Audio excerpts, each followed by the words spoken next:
Welcome to DAX Machina, with your hosts, Naoma Finn, Steve Wildman Munrotis, and D.A. Roberts. Join us as we explore writing, books, authors, and all things horror. We will delve into the sightings, reports, encounters, and tales of monsters. We will also explore the writings of D.A. Roberts along with others in the horror genre. We will investigate the possibilities that monsters may not be safely locked away in the pages of books. They might just walk among us even now. Grab some popcorn and lock the doors. It's going to be a creepy journey. Welcome to DAX Machina.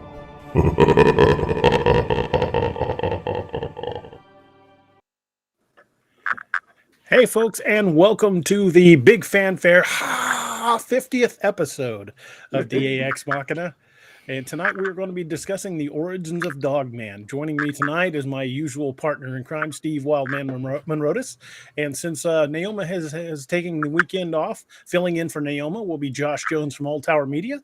And fans of the show will recognize Nick Valente and Leon Howarth. We are glad to have both of them back. And the three of us are going to be discussing and dissecting the origins of Dogman. Gentlemen, how are you guys doing tonight? Doing fantastic. Great. Doing really well, thank you. Thanks for having us. Thanks for being here. What's it like 4 o'clock in the morning over there for you, Leon? It's 2, just gone 2 o'clock. Oh, sorry, man. Sorry to keep it so late. Oh, we appreciate you, man. We've got the Glad Red you're Bull going. Got the pint of Red Bull, yes. I've got coffee, and when that runs out, I've got a whole bottle of Bullet bourbon, so that ought to keep me busy. I don't have anything but my Wild Hunt hoodie. That's it. Nothing to drink. Oh, look at that. Looking pretty cool. sharp. That's okay. You're definitely the best dressed, Nick. It's okay. Okay, we'll give you the All Tower shirt, whatever. Yeah. Shameless plug. There we go. I need to get some Wild Hunt and other shirts ordered in so I can send them out to some folks. Well, I guess I'm plugging too. I got my Dark Angel Medical here for. There you go. Carrie would be thrilled. Our buddy Carrie. Heck yeah. Actually, I should have sent an invite to Carrie. I don't even know if he's busy tonight. Well, Sal says he got his Team Odin journaled in today. Oh, that's awesome. Oh, sweet. I like mine. It's cool. Busy A said, I'm kind of sad. I finished Lakeview Man, Wild Hunt, and now I'm on to the last Apex book. Can't wait for more. Well, hopefully I'll have some out very soon. We are working on that. I have not gotten much done this week because of the car crash. So I'm still kind of recovering from that, but I hope I'm back in the saddle either tonight or tomorrow. I'm still kind of nursing a headache. I was at the store earlier at Sam's Club, and I kept feeling something poking me behind the ear and dug a shard of glass out off and behind my head. So I'm still digging glass out. That's Well, fun. you need to wash your neck more often. Yeah. Well, it's got that nice red color, you know. Yeah, don't wash off the red with the wash off my redneck. The dirt patina you got going on there. Josh Dalton says need a new book to fund the new car. Yeah, you're probably not right. Not wrong. I mean, but it would come to find out the other driver was uninsured. So yay, happy time. Oh no, It's gonna be fun. We're trying to figure out what we're going to do at this point. So it's I mean, it's going to suck for a bit. When you go to pay the insurance bill or pick up some meth from your dealer, you have choices you have to make. Yeah, they tested positive for that and alcohol. So choices were made. Yes, That's bad surprising, choices. isn't it? Yeah. Color me shocked. I should have stuck with a bottle of Steve's Dogman lore. They would have been safe. Yeah. There you go. I guess I'll need to up production here to fund the new vehicle. There we go. I was wearing this hat, my army hat, and apparently the airbag hit me in the face so hard, this was flipped all the way to the back of the minivan. I found it clear in the back. Oh, no. Wow. Airbags, they work, but they kind of suck at the same time because my whole face feels like I've been hit with a baseball bat. Well, I'm glad you weren't hurt worse. Yeah. When I got the message from Annette, I was working. I couldn't get away. I was like, oh, crud. I pulled up the ER real quick and saw that it was a class 2 trauma. I'm like, oh, this isn't good. Well, fortunately, my skull's pretty thick, and I survived better than my son did. He wound up with a broken foot. So the vanilla gorilla lives to ride again. Yeah, the vanilla gorilla lives. Just 2 quick comments. I want to say hello to Latina and Brian Stupp. And DA, I'm glad you didn't get your nose broke by the airbag when it went off. My God. It would not have been the first time that my nose has been that's broken. no fun. It did break my glasses. Fortunately, they were still under warranty, so I just went into. I went in and they're like, "Oh yeah, we'll just fix them." They just put new frames on them. I was good to go with new glasses in about an hour. And even if the van was still under warranty, I don't know if they're going to cover that one. Man, no, the van wasn't under warranty. I kept hanging up on that guy that kept calling about my extended car warranty. Oh. I knew I should have took that call. Mm-mm. Great. Now, how is that guy going to afford another hubcap to cook his chicken dinner in? DA default says you should make out really well suing that person. I mean, you'll get their collection of meth baggies, maybe. Yeah, and pipes, and they can't afford insurance. They probably don't have a. What's the old? Yeah, my mother used to say a pot to piss in or a window to throw it out of. Mm-mm. Oh, gotta love those hillbilly Ozarkian sayings. Oh yes. Well, fortunately, she wouldn't have had any teeth to knock out. So, I mean, her injuries would have been minimal. That's true. You know, you can't really phase somebody that can eat corn on the cob through a chain link fence. Tell her you're going after her tooth. You're going to take her toothbrush. Take her toothbrush. It's singular. Tooth. It's singular. Got to take care of old Choppy. Oh Lord. But yeah, we're recovering. I'm still pretty stiff and with a little gun shy about getting behind the wheel it's again. a family program here. Let's not. Yeah, not that kind. Not in a good way. Not in a good way. Yes. But we the rental the insurance company got us a rental like the next day, and we went over to Enterprise. Everybody's short of everything, and Enterprise had to upgrade us because they didn't have any cars. So we were driving a 2021 Dodge Ram 1500. This thing's a mammoth. Ooh. Trying to park that thing. I'm like, holy crap! Damn, now that you got that, let's go back to LBL. Oh heck yeah! I've got unlimited mileage. Unfortunately, we'll have to give it back in a few days. Oh, damn. Everybody is out of everything. You know, I went to Walmart today just to grab a couple of those like Totino's pizzas, you know, just as a snack for tonight. There was like four pizzas of 2 brands, and the rest of the freezer aisle was empty. Well, I went to Sam's Club today, and there wasn't a piece of toilet paper in the building to be found. It's getting ridiculous. The supplies are getting low. Everybody hoard toilet paper. Well, I mean, I mentioned before when I went and bought my car in April, the lot was pretty well stripped, and a truck came in as I was in the showroom talking to people, and they had to cut the shrink wrap off of it so I could test drive it, and they were going that fast. And by the time I got freshness, seriously, by the time I got back to the showroom to start talking money with the guy, there was an old couple that were taking out one of the other ones. So I was like, okay, those 4 cars are gone. Yeah, I'm afraid that's what we're going to run into once we finally get through this. But I guess we'll see. But hey, we're kind of way off target. Let's get into talking Dogman. We're keeping Leon up past his beauty sleep. And I'll need it. I tell everybody I don't get beauty sleep. I get ugly sleep because I'm not getting any prettier.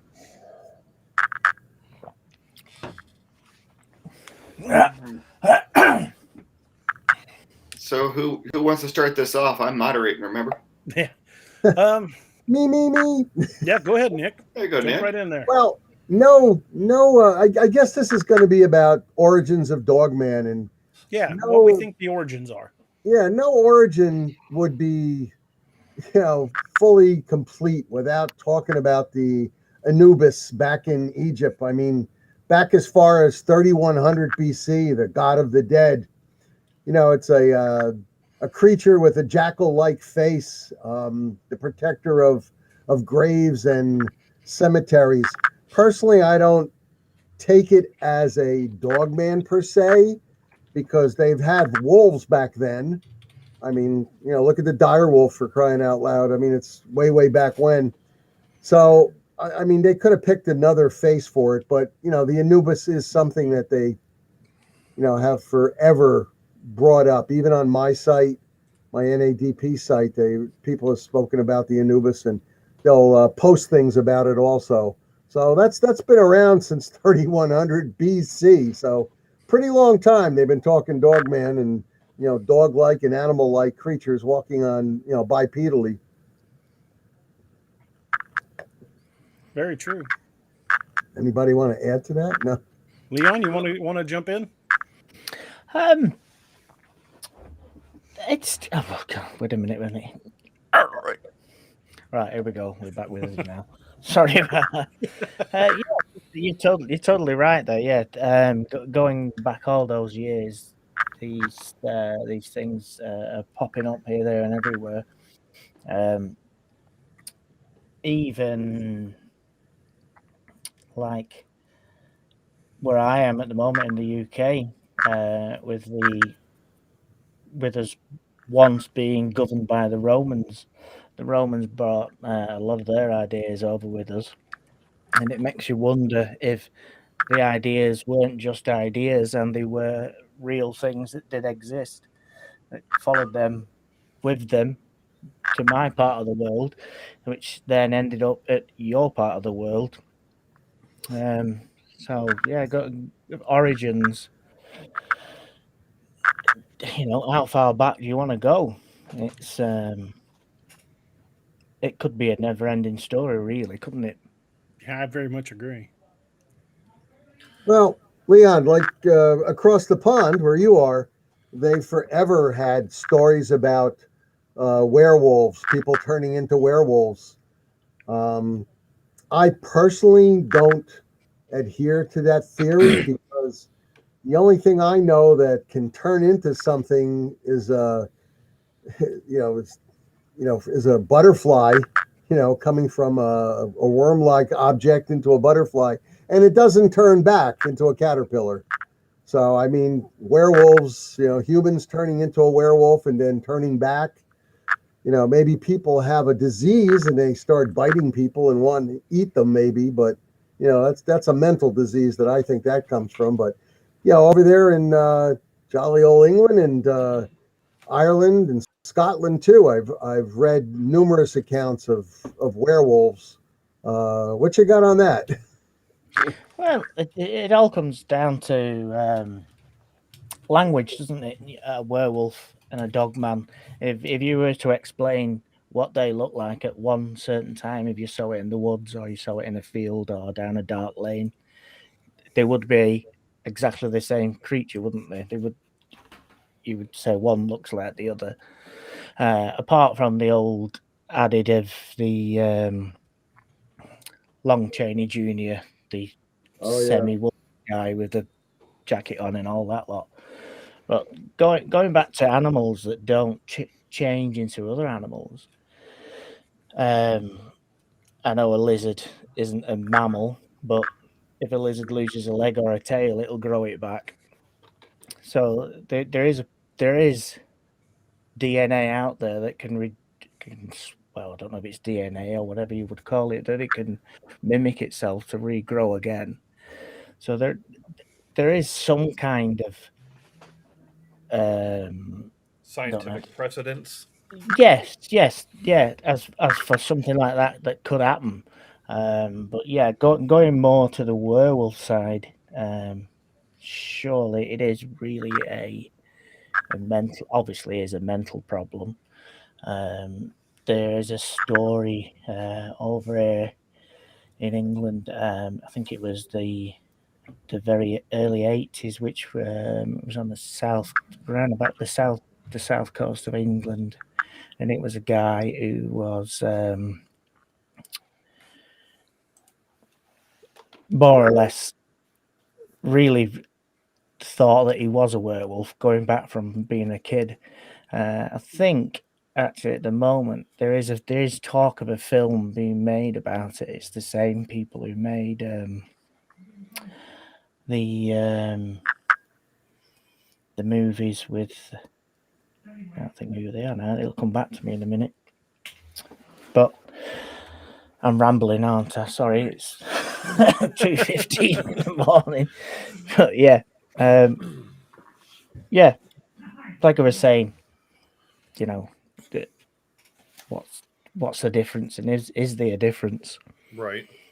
Well, kind of to Nick's point with the Anubis going back to antiquity, there's a lot of medieval art of dog-headed saints. There's Saint Christopher, Saint Augustine, and some others that are depicted with dog heads in a lot of medieval art. And I think there's even, I can't remember the exact, someone posted it in the Region 2 group of a Bible quote where dog-headed basically knights or soldiers were appeared. So like you said, there's a lot of mentions of it in the past to just kind of hand wave away that there's not something to this.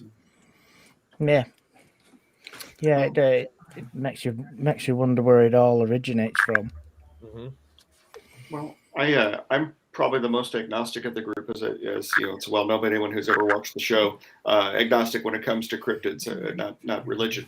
But I got to thinking about the bipedal wolves and just natural evolution, and everything, and I started thinking back. It jogged my memory when we were talking about the billy apes recently, and the other primates, for the most part, walk on all fours.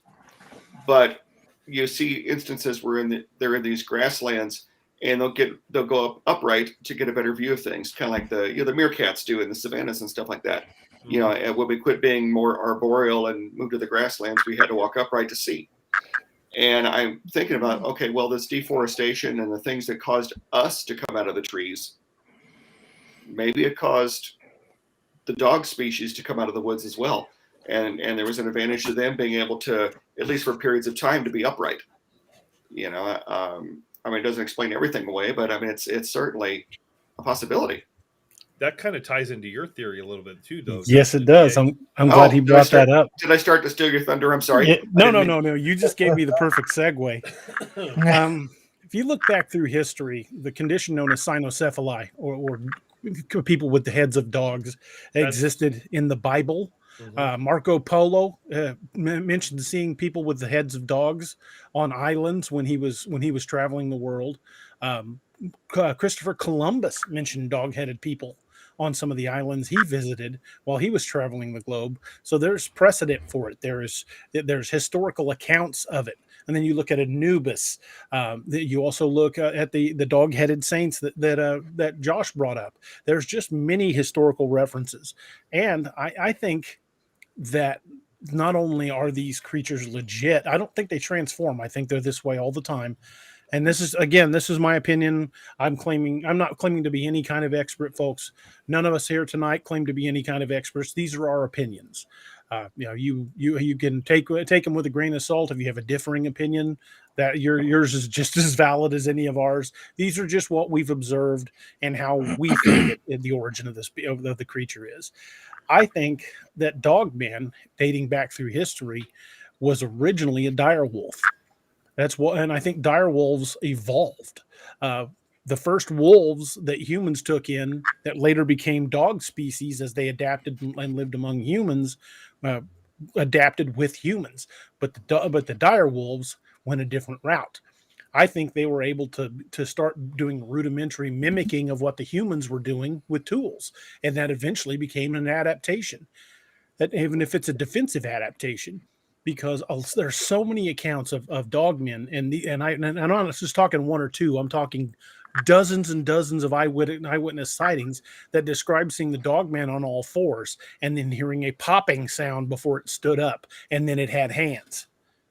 to me, that sounds like it was a morphology of the paw, that it restructured its paw as it stood up. Not a transformation, but just a shifting of the bone positions, and that's not unheard of. And that does happen.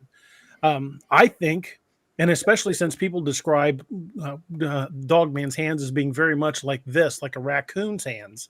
And then I'll show you a picture of raccoon's hands without the skin on them. Let me find the right one. There it is. I don't know why that disturbs me so much. Yeah, it is very disturbing because raccoons are just another species that evolved to use basically hands. They're a member, I believe they're a member of the rodent family, but they evolved hands. And they're very, very dexterous with their hands. I had a raccoon one night. I was camping, and I was laying in my sleeping bag, and there was only two of us out there, me and my friend, and I heard the tent unzipping. And I'm like, what the hell is that? And I looked over, and Rick was asleep. And I'm like, who the hell is coming into our tent? So I raised up out of my bag with a flashlight and a pistol, and it was a damn raccoon. It was unzipping the tent and coming in looking for food. So now tents usually have the dual zipper. Now I put the zipper all the way at the top. If I hear that unzipping, I'm probably going to panic. Yeah. He'll be just jumping up next time. Yeah. No, I will just right, open fire. I agree with you. I think that the dire wolf probably did evolve. And just like the raccoon, I mean, raccoons, I've seen videos on YouTube and such of raccoons opening a jar of peanut butter. My God, that's they're very dexterous. When I get a new jar of peanut butter, my Lord, that's pretty good. And they are smart. They are smart, those raccoons. Scary smart. Well, then you start looking at the type of feet descriptions, and I think different areas they may have evolved slightly differently, because some dogmen are described as having plantigrade feet like humans, and then at other times they're described as having the digitigrade feet that are still very much like a dog or a wolf. Right. So when you look at the size comparison of a dire wolf versus modern, and this is a dog man, but I've got a dire wolf comparison. If I can find it. I know I've got it somewhere. I'm running through all my pictures without actually finding the one I want. Well, this is entertaining anyway. Yeah. Oh, there it is. Okay. Look at the difference between Canis lupus and the dire wolf. That is a big boy. That is a big, big dog. And they're actually saying that the dire wolf may actually been more closely related to a modern fox than a modern wolf. And you can kind of see that in their head structure. They're not really built the same. See, what's lacking in this photo, though, and we brought this up in the group chat when someone, possibly posted a picture of a wolf, is people don't realize how big just a wolf is. Oh, yeah. To really grasp the size of that dire wolf, you need to understand that wolf is freaking massive. Yeah. I mean, that's a coyote, wolf, bear, and I would say Dogman would be probably similar sized to a dire wolf. I mean, when you look at the size of this, it's definitely longer and much taller. And if you imagine that on its hind legs, well, I had a bull mastiff, and he weighed about 140 pounds when he was in his prime. And he would jump up and put his paws on my shoulders, and he was leaning forward, looking me in the face. So if he had stood erect on his hind legs, he'd have been 6.5, 7 feet tall. I'm 5'11", so he would have been much taller than me. Now you magnify that to a dire wolf. That's where you start running into things like this. Mm-hmm. Well, and to Josh's point, when people think of wolves, they think of the stuff they see on Game of Thrones and whatever else, where you've got these husky shepherd hybrids and whatever. We're not talking a 65, 70 pound animal. We're talking a 120, 130 pound animal. A purebred wolf is massive. They will take a coyote apart, nothing flat. Oh yeah. And a coyote is the size of a German shepherd. It's scary stuff. And that's where I generally advise people that I speak to. They're telling me, "Oh, I'm not afraid to go out there in the woods and check this out and check that out by myself, or oh, if it comes at me, I'll just tear his throat out. Yeah, right. I say to these people, you really need to go to the zoo. You need to go to the zoo and take a look at what the sizes of these animals really are in real life as compared to yourself. I mean, if you go into a zoo that has a brown bear, a grizzly or something like that, and then just stand there and look at this animal when he goes up on his hind legs and just stands up. I mean, this is a bear, something you're familiar with. You meet something out in the woods that's a Sasquatch, Bigfoot, or a Dogman. I mean, seriously. And then people wonder why, there's no clear, great pictures of Dogman or Sasquatch. Well, it's because people are shaking and they're wetting themselves and moving the other way. That's mostly what it is. But people really need to get out there instead of playing around on the computer and go boots on the ground into a zoo and see what these animals look like.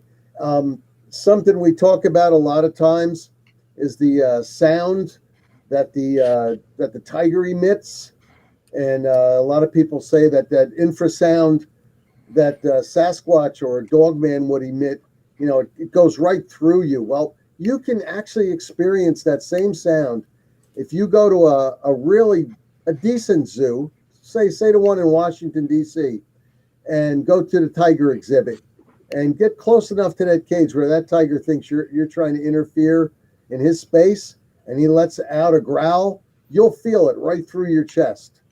You'll feel that sound. So I know it doesn't have anything to do with the Dogman, but I mean, just people getting out there searching around for things. You really need to see the size of the animals that we do know before you go out there looking for the cryptids. Yeah, I totally agree. Not very long ago, I put a little short video of a guy in Africa with a hyena on a lead. I remember watching that video. It's a good video. Yeah, I had no idea the size of it. I always thought hyenas was like what we have over here, a red fox, which is like a small dog, like really. No, this hyena, and obviously it I don't know how old it was. There was no age. There's no information with its age or everything. But bloody hell, Christ, it was enormous. And this thing, it looked like it actually had fingers as well. It looked like if you looked at the video, paid attention to it, it actually looked like it had hands and fingers. Yeah, the pads of its paws flexed individually. It was kind of creepy. Yeah, it totally blew my mind how big it was. But when you were talking just before about animals changing, the popping sound of the hands and the things like that. It just reminded me of that, seeing its paws that look very much like fingers and hands. It just come back to me like that. It makes you wonder what that noise was and where it comes from. But also the going on about the infrasound type sound that Nick was just talking about. I don't know if any of you have got cats that are on the show now, or anyone who's watching and listening, but if a cat comes up to you, I have 2 cats, and when they purr, just this very low, quiet sound of a purr, you can feel that as well in like not in your chest, but you can feel it.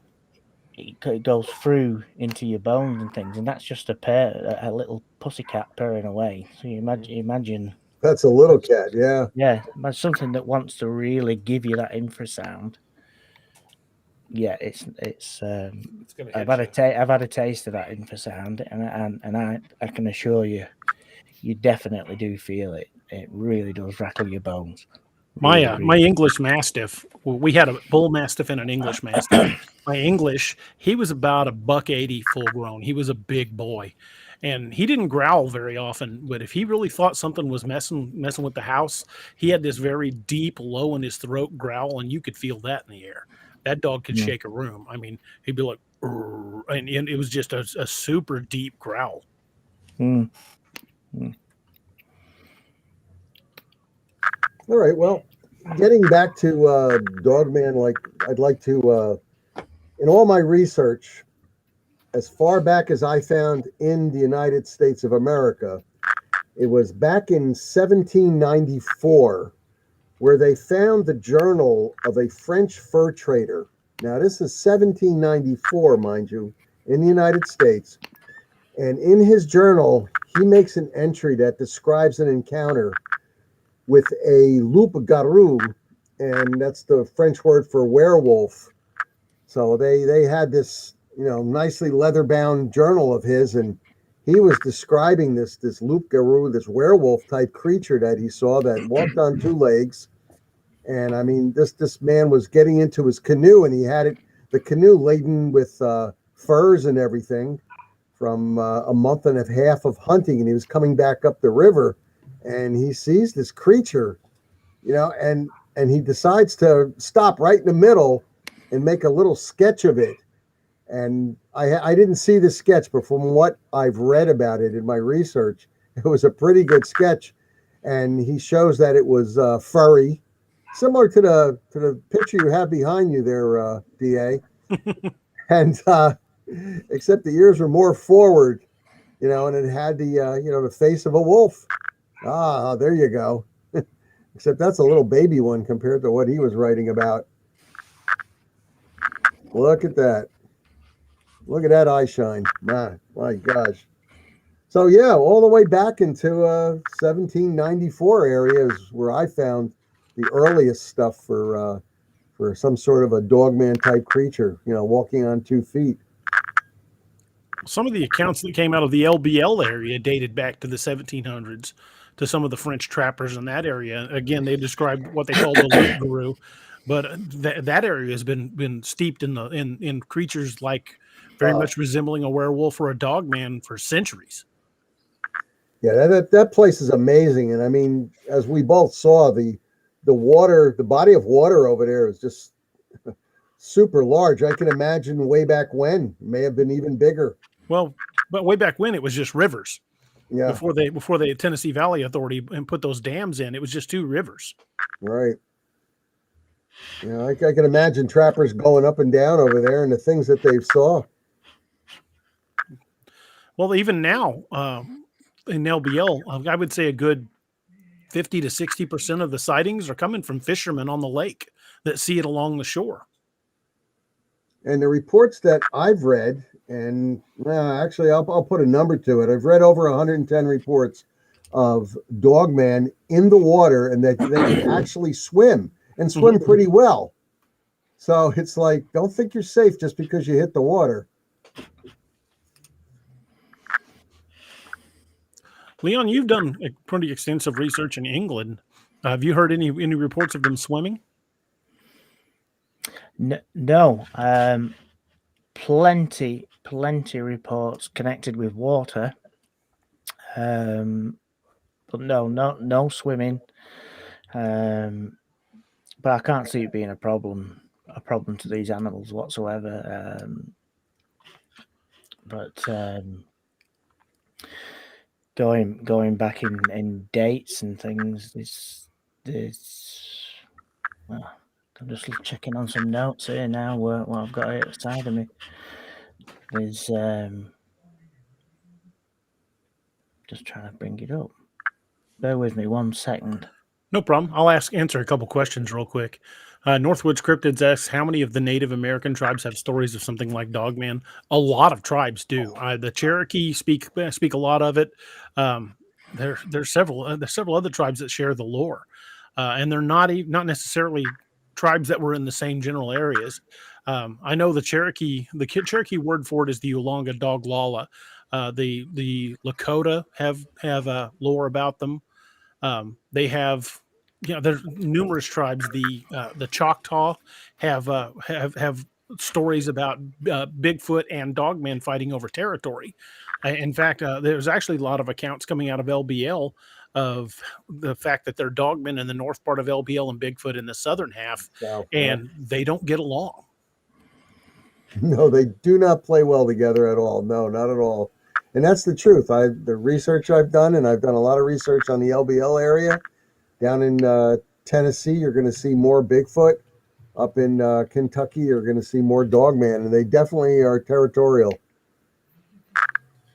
It kind of makes sense though when you have. I mean, obviously they don't have a massive population like say compared to humans, but larger populations of apex predators. They're gonna clash. Absolutely, they'll butt heads over territory. And just figuring that Kentucky area, near LBL, and actually most of Kentucky, they have an extensive cave system. Mm-hmm. And Mammoth Cave. Yeah, and I would imagine that it would run down through into Tennessee. So, it's not unimaginable that Sasquatch might meet Dogman inside a cave system over there, and they might have it out sometimes. I was talking with a friend of mine the other day, Mark Napier. He might be in the chat room tonight if you guys see him. And him and I got to bouncing ideas, and we discovered something that I've already talked about with Nick Valente. And one of the things that people have noticed before is that there seems to be a large amount of cryptid sightings in and around major cave systems. Mm-hmm. We also discovered that there is a massive amount of Dogman and werewolf, not Dogman, Dogman and Bigfoot sightings in and around fault lines. Right. Interesting. Wonder why that is. I'm not sure. That's something I'm going to be digging into very much in the near future. Gogo says, D.A. Roberts, is it true that American soldiers in Afghanistan have shot at giants before? Actually, there are a number of incidents. If you go on YouTube and look up Kandahar giants, there are a dozen videos out there. But from what I've been told from some of the people I know, that it's happened more than once. There's been numerous encounters. In fact, there were other encounters that American Special Forces teams had with a Bigfoot-like creature over there they called a barmanu. And it's very aggressive and very territorial. Leon, one of the things I wanted to ask you about, it's something you talked about last time you were on the show that I've really been thinking a lot about, is how you were postulating that they use the railways, the right of ways that the trains use as like highways. You want to go into that on some detail? Yeah, well, where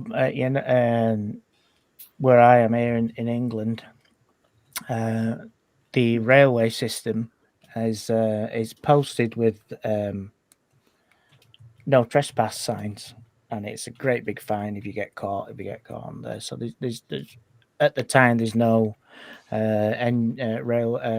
trains running up and down the lines. It's a very quiet place, and it's the system spreads throughout the whole country.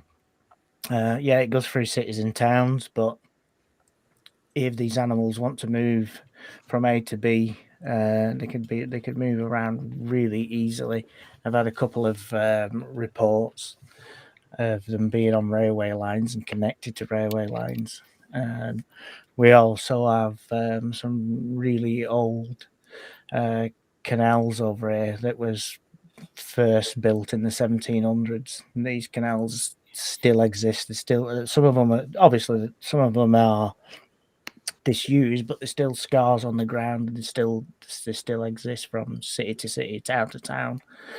But an animal that wants to creep around, it can really be hidden within that system, and it can go basically anywhere in the country, from the very top to the very bottom.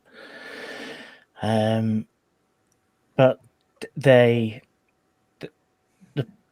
the problem is, a lot of people say, this why does nobody see these creatures on the railway while they sat in a train?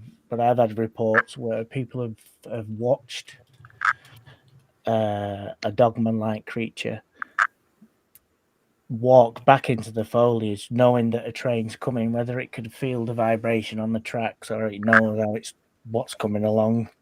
I'm not too sure, but they're totally aware that something is coming along them railway tracks and they get out the way.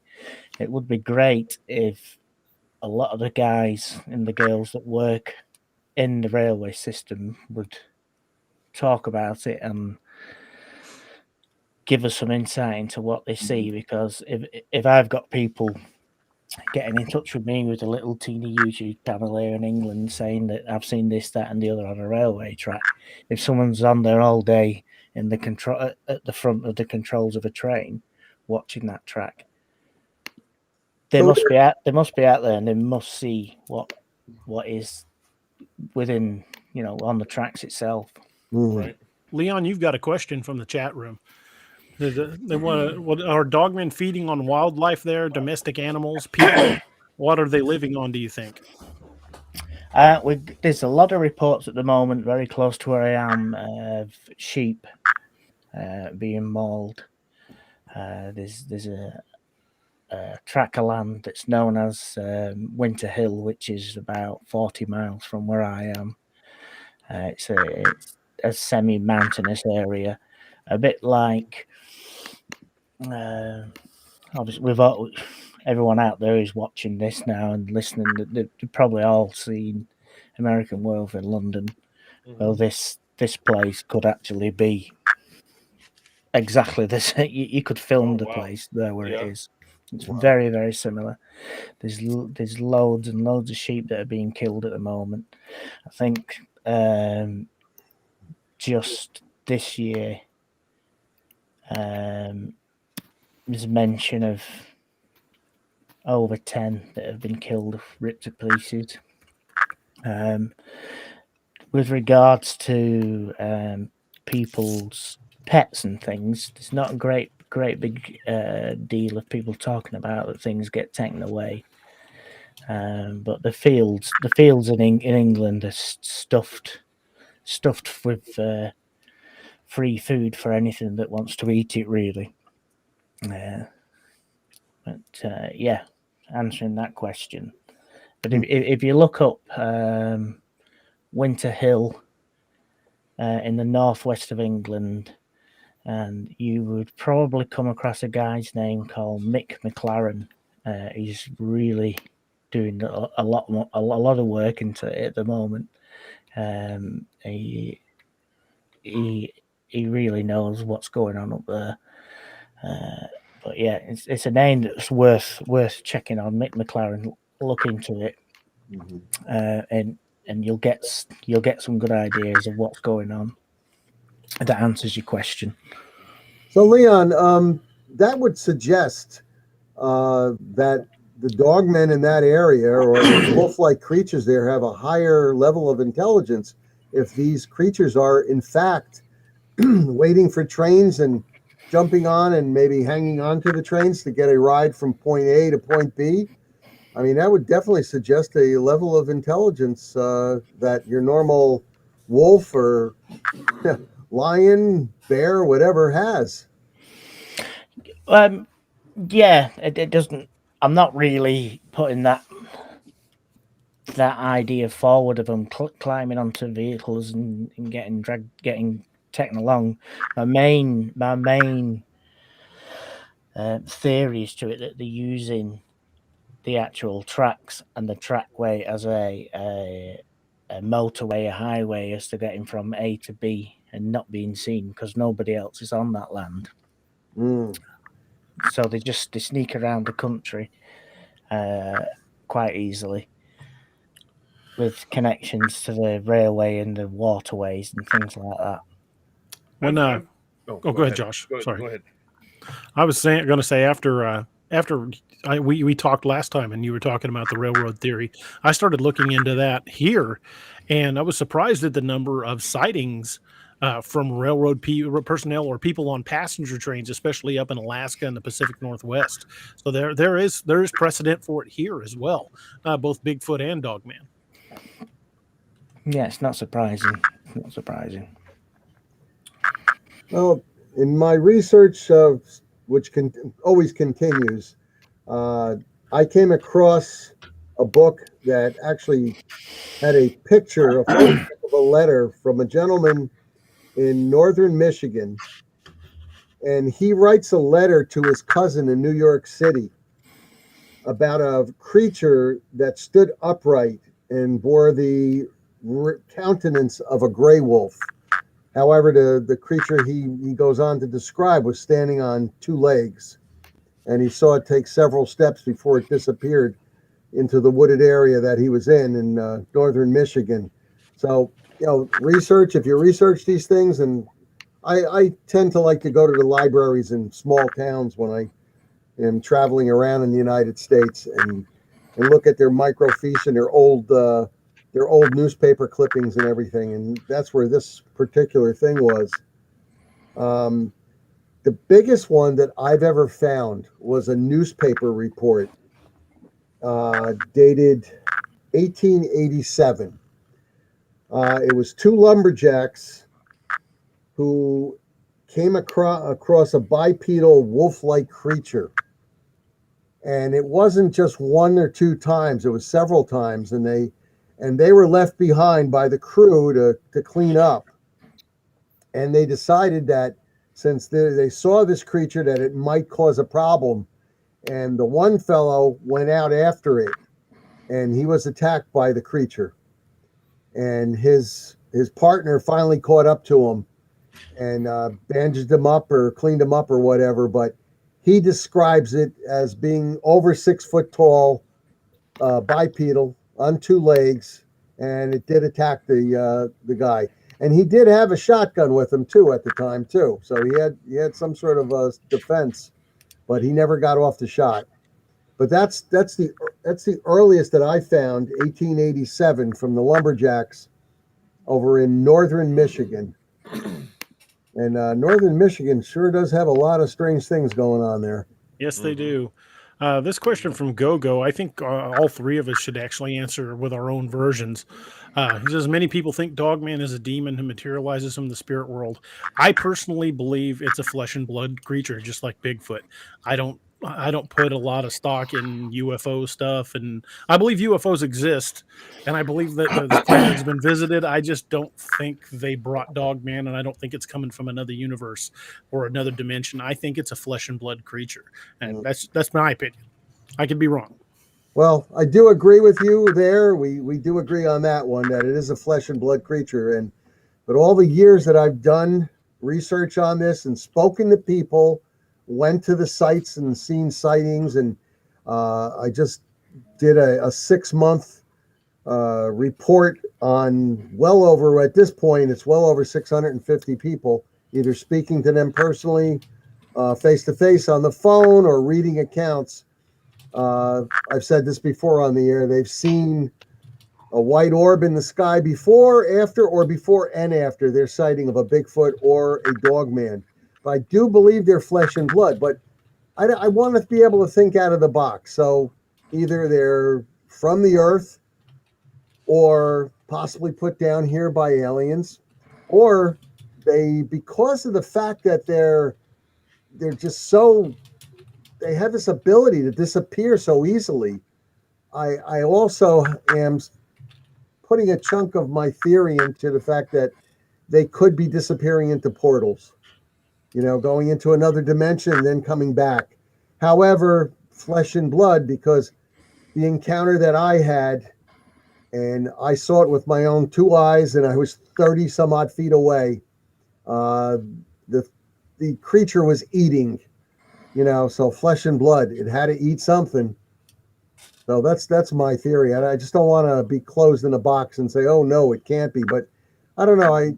The spiritual part might be from Native American Indians, and they believe that the Dogman, or the type of Dogman, would protect their cemeteries.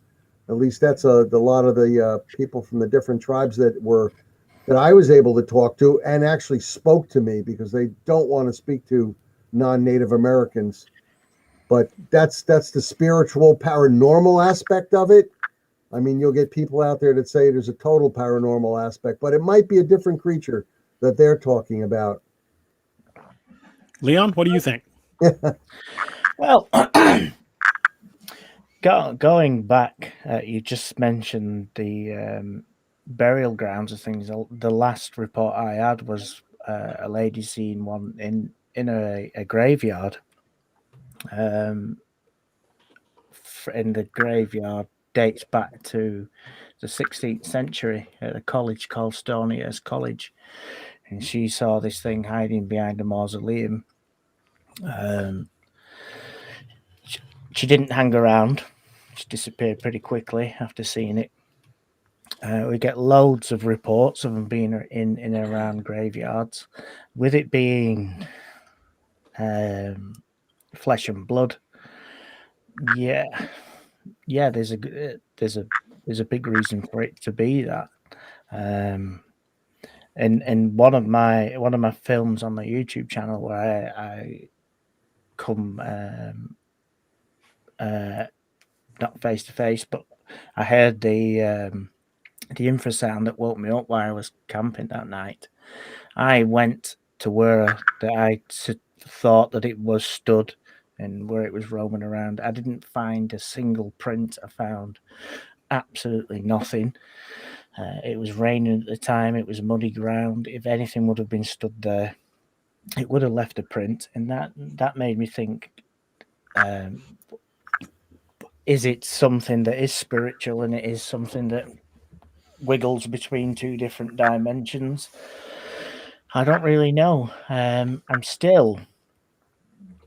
I've got one leg on one side of the fence and one leg on the other side of the fence when it comes to that thing of it being solid flesh and blood, or of it being something that is semi-paranormal.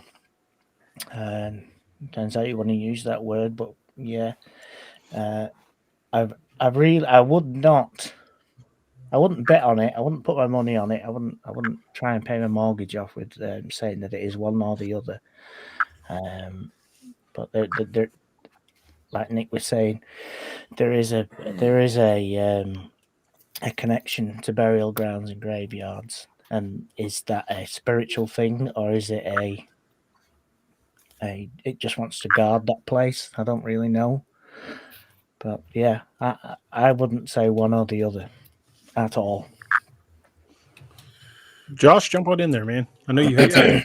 It's not so much on the flesh and blood, because I think we're kind of all in somewhat of agreement on that aspect of it. But kind of circling back, I kind of had a thought, which you guys can take as a thought experiment. We talked about them following power lines, following train tracks, fault lines that they could be connected to. And then you start looking in the aspect of it's so hard to capture images of them on trail cameras, not just Dogman, but also Bigfoot. Could it be that they are hypersensitive to electromagnetic fields, that they're either drawn to and or can avoid these things? Because you start looking at a lot of the things as a whole, that seems to be a common theme amongst a lot of the things that we're talking about. Mm-hmm. I would think so. Yeah. I think that quite a few animals can see the IR spectrum. Right. I've seen deer react to the trail cams. Mhm. I believe a lot of animals can see the IR spectrum. They just don't react to it. Probably one of the reasons why bears seem to delight into tearing up trail cams, because they do it all the time. No, I totally agree with them. Animals can see light spectrums that we cannot see, and infrared is one of them. That's why I've told a lot of people, if you're going to go out there and you want to use night vision, you might as well use the FLIR because they can see you coming with the IR. You might as well not announce yourself, or just use regular white light if you want to announce yourself so badly out there. In which case you might put yourself at risk. I don't think it matters what kind of light you use. I think they're very aware you're already there. Yeah. Oh, yeah. Well, they can smell you and they can hear you, and they can do this 40, 50 times better than a human can. Well, and even to dabble, into the portal theory, or some sort of less than leg movement. You can even apply, possibly because we don't know anything beyond our normal movement, the electromagnetic field into that as well. there might be something to that as well of how they're getting around. I mean, it's hard to say without us knowing more about that, if it even exists. But it's an interesting thought experiment to think that could be involved in some way. Yeah. Toothaking had a question. He said, going back to the reports of the creatures living around seismic faults, are there reports of more sightings before, during, or after big quakes? I've heard more sightings shortly after and leading up to the quakes, but never during. And one of the reasons I think that the seismic faults play in is because a lot of the faults very closely play into where major cave systems are. And I think where the two tectonic plates meet, that allows those caves to go much deeper than they would go anywhere else. And we as humans, we don't go that deep into those caves. And just to kind of bridge that to what I was just saying, and I just looked it up recently, they're finding new ways to track earthquakes along fault lines. They accidentally stumbled on the electromagnetic field that an earthquake produces. Well, and think about how dogs and cats react before a quake. Yeah, there's a lot of countless there's countless reports of pets acting funky in the minutes and hours leading up to an earthquake. If we're to assume this is a flesh and blood dog thing, it would be that big a stretch that it reacts like a domestic dog. How have we as humans gotten so far as we have and not as well equipped as half of the animals out there? We have half the senses, half the sight, half the hearing, half the smell, and yet we have done fairly well as a species. I mean, that's arguable, but I'm surprised that we're still doing as well as we are. When you look at any of the animals out there, we're ill-equipped. I think we as humans evolved away from those senses. I think as our higher reasoning increased, our use of those senses faded away, and that we just kind of, generations past, we just stopped using them. That's too bad. I think that's why some people have a very, what they call an attuned sixth sense. I think that they still have vestigial elements of those old senses that we once had. I was reading a statistical magazine on exactly that topic. Totally, it just fits in right here. It compared human senses, the sense of smell, sight, and hearing today. Well, it was from 2015 to back in 1700s and the 1800s and the early 1900s, and we by far have stepped backwards from it. I just guess we're not out there. Our sight is not as good as way back when at all, and definitely our hearing. And I can imagine our sense of, oh God, there's something out there type of thing. That sixth sense that you have, knowing that you're in danger. I guess that's taken a backward step also. Yeah. Gogo says, many people around the world find giant skeletons from human and animals. Do you believe that they are real or fake? I believe they're very real. Giant animal skeletons are remnants of megafauna, which we know existed at one point. And I think the giant humanoid skeletons quite possibly could be the link to Bigfoot. Well, the giants of Kandahar. The giants of Kandahar. I mean, that's for real. That is actually for real. So, And this is a short-nosed cave bear. So we know they existed. Yeah. And they were monstrous. Look how big that thing is. My God. That thing is massive. The tops of their heads are at its hips. Considering any of those guys are 6 feet tall, that thing's at least, 20 feet? A grizzly bear can, with one swipe of its paw, can tear the head off of a horse. Can you imagine what that thing could do? Well, paws the size of hubcaps. A statistic on the black bear, which is a kind of a small bear here in New Jersey. A swipe from a black bear can take the skin right off a car door. If you get them PO'd enough at you.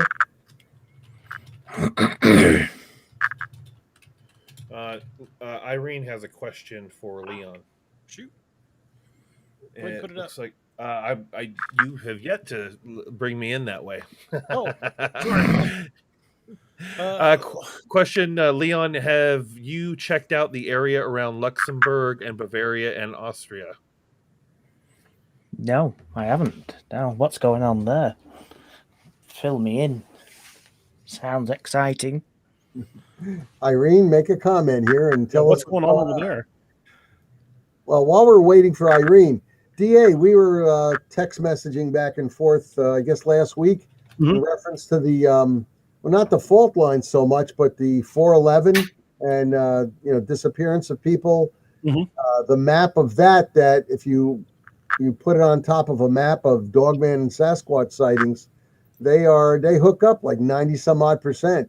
I think I've got that map. There's something going on with that. There has to be something in connection with the disappearance of people and, cryptids in that area, the sightings. Because, I mean, if you look at the one you just posted, I mean, it really matches up perfectly. I've got that map somewhere. Let's see if I can find it. Did Irene answer? I've seen that myself. It does. It's almost like a stencil over the top. There it is. The upper map is the sightings cluster, the disappearance clusters of missing 411, and the lower map are limestone and lava caves. Yeah. Definitely a correlation. I mean, just look at that from Maine all the way down to Tennessee and Kentucky and Georgia. And that's the Appalachian Trail. Yeah, I mean, that's just Bigfoot and Dogman can be very easily following that Appalachian Trail to traverse a big part of the country. Even if you look at the pockets on there, the small little, like in Florida and up around South Dakota and some of these little smaller areas, you have clusters on both sides, South Carolina and Georgia. You have even corresponding smaller clusters as well. But look at Texas and next to it, Arizona and everything. I mean, it's just amazing. It's just amazing how those pockets do overlap if you put them on top of each other. It just.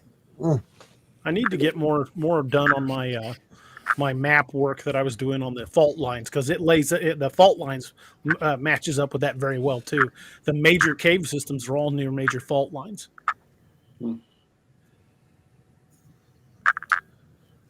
Well, getting back to sightings in the United States here, notes that I had taken quite a while ago.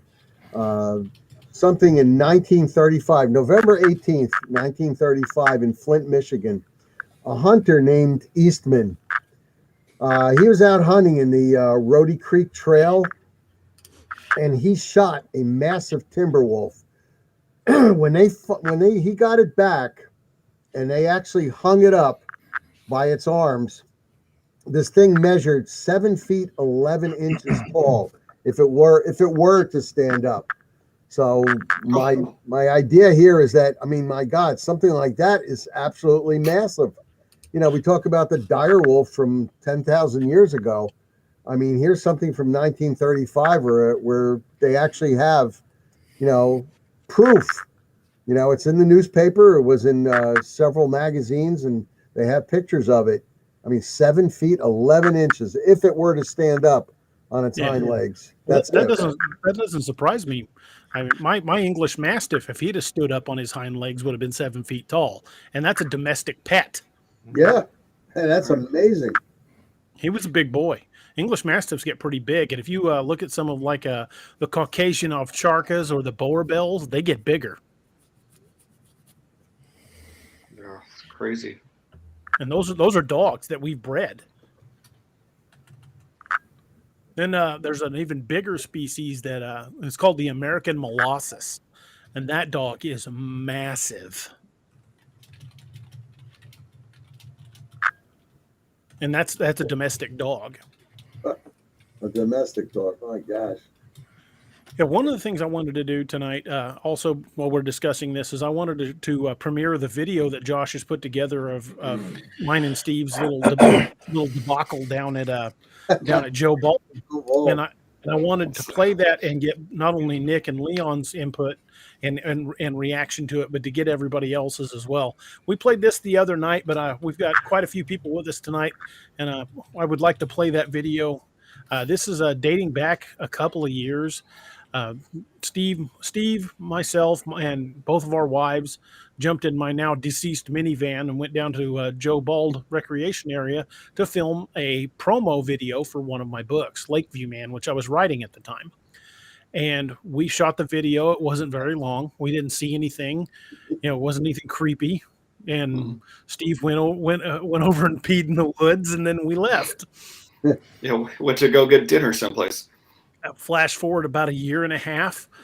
Thomas Whitney, who was watching us do a show we used to do called The Nightmare Hunter, we played that video in its entirety talking about Lakeview Man. And he said, I saw something move behind one of those trees. And me with my bifocals, I'm like, I didn't see nothing. Sure. And, he's like, no, I'm telling you. And he started telling us what point. So I got a hold of Josh and Adam because I know that they both do video analysis.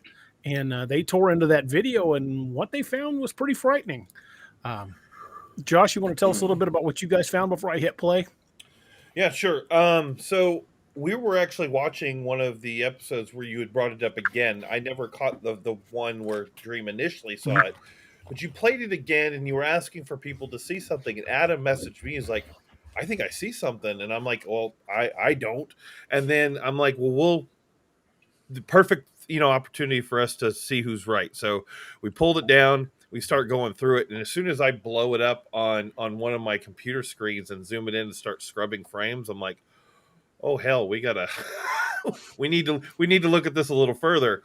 And so we started digging into it, taking screen grabs. And Adam, the flip side of being good with he does a lot of like graphic design and stuff, so he's good with analyzing photos and getting different light to come out. So he went in and really was able to bring a lot of a light out of the darkness using different filters, and scared the hell out of us, to say the least, because when it first just looked like a shadow, then it started looking like a full figure, and then he was able to actually bring out, I don't know, we'll just have to show it. It's hard to explain because we don't know what it is, but it's enough to know that Steve and DA were lucky they got back in that van. That's my personal opinion. Even MK Davis, who did all the work on the Patterson Gimlin film, when he looked at it, he goes, yeah, there's definitely something there.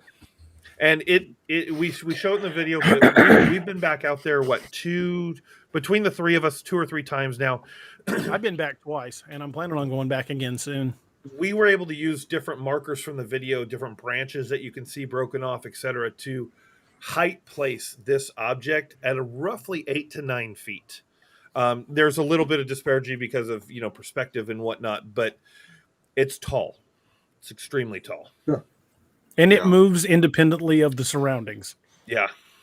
Yep. And you can see that in the video. It actually drops behind the tree. It's terrifying. Guys, everybody ready to take a look at this? Yeah, this film that you guys are going to be showing, it's a film it's like the makings of a nightmare. I mean, I can't believe that these two guys were there, and Steve Brass Balls over here, he just went right up to him and said, "Here I am." I mean, Steve, you must have been about a good 10, 15 feet away. Pretty close. Yeah. Well, and we talked about this before, Nick. You make it very clear to the audience that there's a fine line between bravery and stupidity.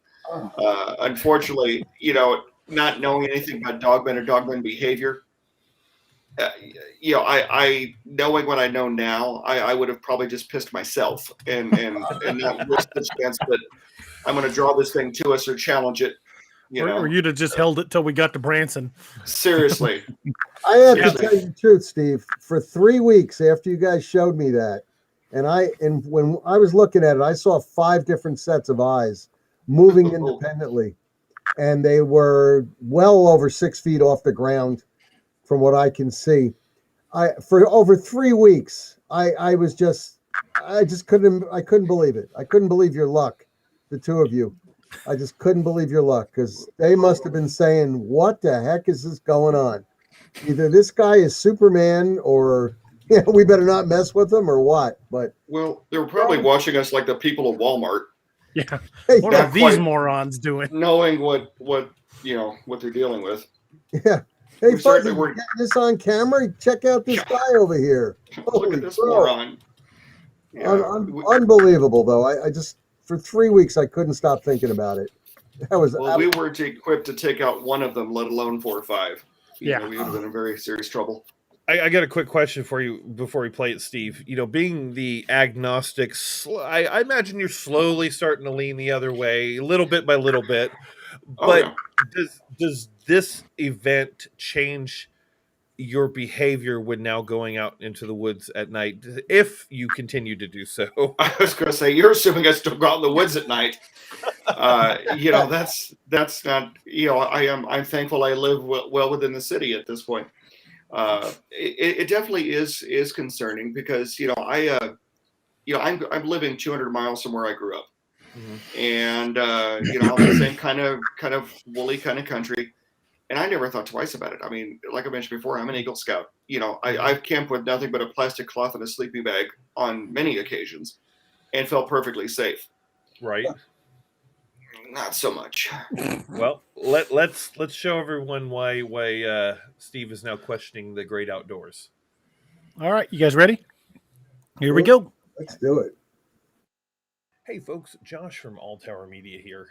Hopefully you've seen me on some of DA's shows. If not, welcome, and hope you like and subscribe. Real quick, you may have already seen the book promo video that DA did for one of his books at the Joe Bald Recreation Area. It's gotten a little bit of a stir up because of what possibly could have been seen in the background. Now, just a little setup for this. Like I said, DA was recording a video for a book promo. The location appeared in his book, and him and his other co-host Steve just decided to go down and record, on location. Fast forward almost a year later, and someone said they saw movement in the background. Matter of fact, if you're familiar with Dream, he's been on some of the shows. We talk about him quite a bit. Good friend of the show. He mentioned that he noticed some stuff in the background. Well, they tried to look at it again. They didn't see anything. So Adam and myself stepped in of All Tower Media and said, you know what? We've done some image processing and some video processing. Thought we'd try to clean it up. Well, the following is what terrified the hell out of us when we saw it. Just to kind of set up a little bit, over a bridge, you'll see a little bit of movement behind a tree and then ducks back in. Later in the video, I slow it down and enhance it for you to see a little bit better, and then show you some of the stills that we enhanced even further. Due to the quality of DA's cell phone, which again, he was there to record a quick promo, wasn't, high quality or night vision. It did the job that he set out to do. So we had what we were working with, and you let us know what you think down in the comments. We know what we think, and until we have more proof, this is the best we got right now. Thanks, and have a wonderful day.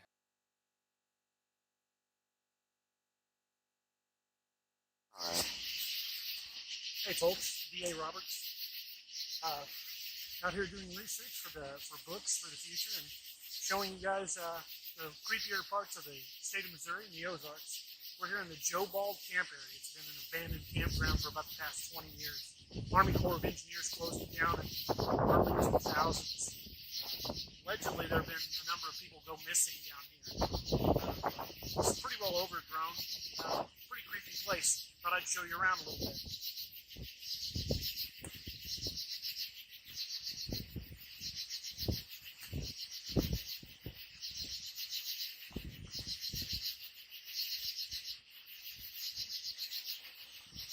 We're here near Table Rock Lake. You can see the lake through the trees.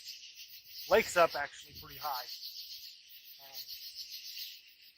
Hear a lot of night sounds tonight. I don't hear anything out of the ordinary. There's just tree frogs and bugs and typical Missouri sounds. I don't think we're gonna find anything really interesting. But I was really hoping. But wanted to come down here for a while. I've been down here in the daylight, but never at night. And it's a pretty creepy place. If you've never been down to Kimberling City, Missouri, and you want to come down this way, just follow the signs to the Joe Bald Recreation Area. It's still open to the public, but you can't camp here anymore. The place is completely overgrown. And really kind of neat. So if you get a chance, check it out.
Well, what do you guys think?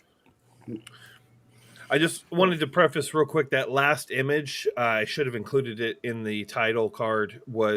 This is an image from later in the video when Steve swept back again, showing that it wasn't there any longer. And I know I wish I'd have had a better camera to quote It was Shrek. a hand. Yeah. Definitely looked like The a hand. hand. Yeah, Kingston makes the same statement that we had there. Your claws at the side of the tree. That I mean, Thanks, I don't Josh. know what the hell to call it. But when I saw the still, I could argue that the head was something we're wanting to see, some kind of pareidolia or something. But the damn hand, it was, and it's not a human hand. It's not a bear paw. There's something. There's it's claws, but it's like, it doesn't look like a paw. It's not a human hand. It's just freakish. Adam found faded scratch marks in that tree when he went out there. But granted, he went out there a year and a half after the event. Yeah. Yeah. It's interesting, not only because it definitely stands out as something that shouldn't be there, based on the known animals in the area and the fact that a person doesn't stand that tall. It's interesting too because you mentioned that the pareidolia doesn't typically move. Like you can look at a static image and you can make out, okay, I can kind of like, we have a picture from another video where I feel like I can see a Bigfoot, but then I'm not sure if I can see a Bigfoot because you look at it again and you're like, okay, it looks like tree breakup. But that moves behind the tree because the way you're moving, it just doesn't jive with your movement. It's moving independently. Right. And you make a very good point. I wasn't moving. I was in a static spot holding the phone, and I was doing my best to try to track DA's flashlight. Mm-hmm. Now, we didn't rehearse the film. It wasn't like, well, I'm going to go pan over here and I'm going to pan back. I'm just like, okay, follow the light. Yeah. And but what is a good thing about that video is that there was a before and an after. A lot of videos, a lot of photographs online. It just shows you one instant in time that, oh, look, there's something, or there's something. But in that video, you go from left to right, right to left, and the scenery is different, and it's different for a reason, because something was there, and it wasn't there. I have some of the stills. There's definitely something there. I have some of the stills, and this one you can, if you look at it, you can see it looks, well, to me it looks wolf-like. I mean, you can see the kind of outline of the eyes, the brown of the nose, or the dark of the nose. And if you look at this one in black and white, it's more blurry. But what's great about that one is you can see even depth definition in that one and the other one. Is that you could clearly see that that's behind the whatever that that tree. There's something behind it. Right. Yeah. See. Yeah. You're seeing the hand, the paw, whatever we want to call it, the thing that's got the claws on it, and then the musculature behind it. I mean, whatever this is, it is big, and it's substantial, and it's 30 feet away. And we had no idea it was there. I think that's the most terrifying part. We didn't know it was there, and Mother Nature didn't care. If you listen, the sounds of the night don't change. The crickets don't care. The owls don't care. They're still doing their thing while this is standing there. Hey, Kerry, thanks for joining us, brother. Hey, thank you for having me, man. Hey, Kerry. I mean, default. Yeah, I mean, we thought about those same things too. We're not claiming that it's a Dogman or a Bigfoot. But we can also start ruling out things. One, I've been around a lot of bears, and DA said, and Steve said, they didn't hear the crunching. There's a lot of leaf litter. You can see it in the video that there's leaf litter. You hear bears. They're not silent. They don't creep up on you like a mountain lion or something like that. They're there. All we've got here are black bears, and they don't get that big. And you would hear it going up the tree. I mean, well, And I would think it would warn us too. I mean, I've been around black bears, and they tend to grunt and snuff and make their little noises. DA and I were not being stealthy. I mean, we were standing in front of a running minivan. A running vehicle, radio on, headlights on. I'm wearing a loud ass Hawaiian shirt, and he's got a bright flashlight that'll burn your retinas out. Right. We weren't. This one actually. And then there you go. Then you think about, he says person as well, and while that area, there are some meth head activity is in that area. Also, that's a big meth head. That's a big meth head, and he'd have to be hanging from the tree because, like I said, we went out there using those markers, visual markers. It's not even 6 feet high. I could barely reach. I'm 6 foot. I could reach roughly in the general vicinity of where that is. Well, so when we went back at night, when you went with me and my son, when he was back, when you guys went back to the tree, you guys couldn't reach the spot where that head came out. No. Wow. Well, and I'm not sure who default name is here tonight. RJ. Is it RJ? Okay. I mean, it makes a very good point. If you're going looking for a unicorn, you find one. The terrifying part about this is we weren't looking for shit. No. Yeah. We were shooting a promo video for my book. There was no, expecting to find anything. In fact, The whole you even plan made a was just to comment. shoot a. Yeah, sorry, Steve. Go ahead. Well, you even made a comment that you were disappointed that you didn't see anything. Yeah. It's like, oh, it would have been nice to see something. Oh well, something to that effect. Yeah, we got in the van and went into Branson and ate it out back. I had a steak. It was a good night, but had a steak and a pint. Yeah. That was but yeah, we didn't go down there looking to shoot a Bigfoot video. We went down there to shoot a promo video for Lakeview Man. Kind of, if you go to my channel, I've done several others where I did promos for other books, like for Apex Predator Horned Moon. I went down to Rockaway Beach and just sat around and shot video, and it wasn't down there looking for anything creepy other than the town itself is a little creepy. But I've done that for several books. And it was no intent to go out and, well, we're going to go out and film us a Sasquatch tonight. We weren't knocking on trees or hooting and hollering and claiming every squirrel that moved was a Bigfoot. We just went down there to shoot a promo video, and we got something. Well, hell, we didn't even know for a year and a half we got anything at all on video. And I don't know what it is, but it freaks me out. Moment. Yeah, right. Well, and he makes another comment. Says, "I hear hoofbeats. I don't think zebra. I think common animals to the area," and agreed. Again, none of us on here are saying it's a Dogman. 100%, we have proof. We're not saying it's a Sasquatch. We're saying 99.9% chance it's not a bear, and 99.9% chance it's not a meth head hanging out of the tree. It's probably not a deer standing on its hind legs, because if it's a deer standing on its hind legs, I'll be just terrified as I would a Dogman. Hey, Carrie, you inspired me. Oh, my man. My man. He's going to tear into it. Go get me a bottle of Bullet. Yeah, slant you. Slange. So I think that's all we're saying is we can rule out some of the more common things, and it just leaves more questions. That's all we're saying. The male deer with the antlers standing on hind legs would be the wendigo. Yeah. Yeah, I don't think we would have gotten out of there had that been the case.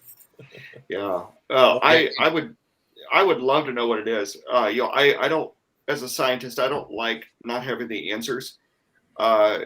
Although, 35, 40 years in the woods in Missouri, I have no idea what it is. And I think that's what scares me more than anything else. It's not that, in fact, maybe it was a Dogman, maybe it was a Bigfoot, maybe it was a wendigo, whatever. It's the fact that I consider myself a pretty experienced outdoorsman, and I have no idea what the hell I saw. Yeah. And Josh, I may have missed this. I was watching the video while I was coming in. You see something blacker than a shadow. I mean, it was blacker than black. And whenever the next angle came out or the next shot came out and there was nothing there, you could definitely tell there had been definitely something there. But right, how tall was that thing? Would y'all estimate, man? We're guessing right around anywhere from 8 to 9.5 feet. Well, it's hard to get an exact measurement, but it seemed like it was kind of leaning anyway. Yeah, because it looked like it was like something was kind of poking out from behind the tree and then ducked back in. I'm only going to address default one more time on that last comment. There's one thing that I hate more than anything else is being called a liar. You can call me anything. don't ever call me a liar. That's the last thing that I will ever be called. You can call me. Yeah, A there was no intention to find something on the video to get, and I would love to see it get 2 million hits, but that was not the intention. And you can look the video up. I think it's got 400 or 500 hits. So it was not intended to be something we suddenly found to sell books. It was something that was pointed out to us a year and a half after the video was published. Yeah, exactly. If it was going to be that kind of hits, it would have got it straight away, not a year and a half ago. Well, yeah. If it took us a year and a half to find it, it was the worst marketing ever. Yeah, right. Yeah. You need sacking, boys. Doing something right. Yeah, because you had it up on the your channel was originally Ozark Haunted Pathways, and you had it up literally as a promo. And a year later, someone saw movement, and months after that, we decided to take a look at it. So our method of putting out coincident evidence we need to work on that. Yeah, we'd suck at it then because we didn't intend to set out to make a viral video. We made a video to promote Lakeview Man. Sure. Well, and I'm willing to posit that potentially it could be a bear. However, it's the biggest damn bear I've ever seen, and also the stealthiest. Yeah, that's my biggest thing. Even if it was a bear that climbed the tree, we heard nothing, and it was quiet enough down there. We should have heard something. And there were several indications of eye shine, not just the one. There was a couple other ones there that were pointed out to us.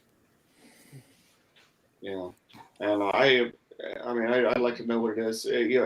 This entire ride, the books and the podcast and the video and everything. I'm the village idiot that's the tag along.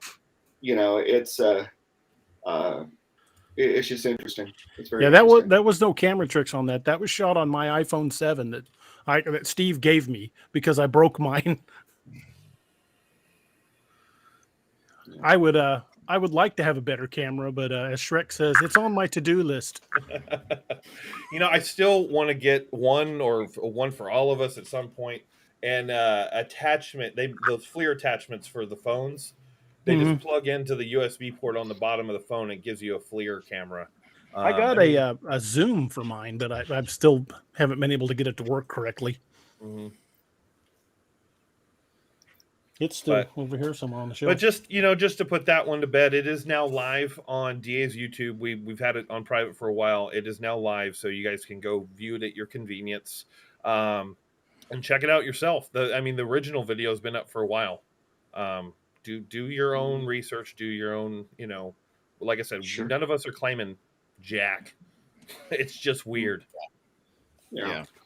Well, Carrie, how the hell are you? I'm doing well, man. How the hell are you? I'm all right. All right. It'd be interesting to see what people say about it. Make your own conclusions. Josh, you need to be half a horn in, brother. It's empty. Oh no. Yeah, it's a tragedy. Yeah. Northwoods Cryptid says, I wonder what kind of reaction your dog would have had if you'd had it with you that night. Well, Harley's a big chicken, so he probably never would have gotten out of the van in the first place. Cora wouldn't have either. My shepherd dog would have been hiding under the seat, probably under my wife's leg. My Morkie would have become an hors d'oeuvre for whatever that was, because he would have jumped out and tried to attack it with his manly 12 pounds. Yeah. Get him. Yeah.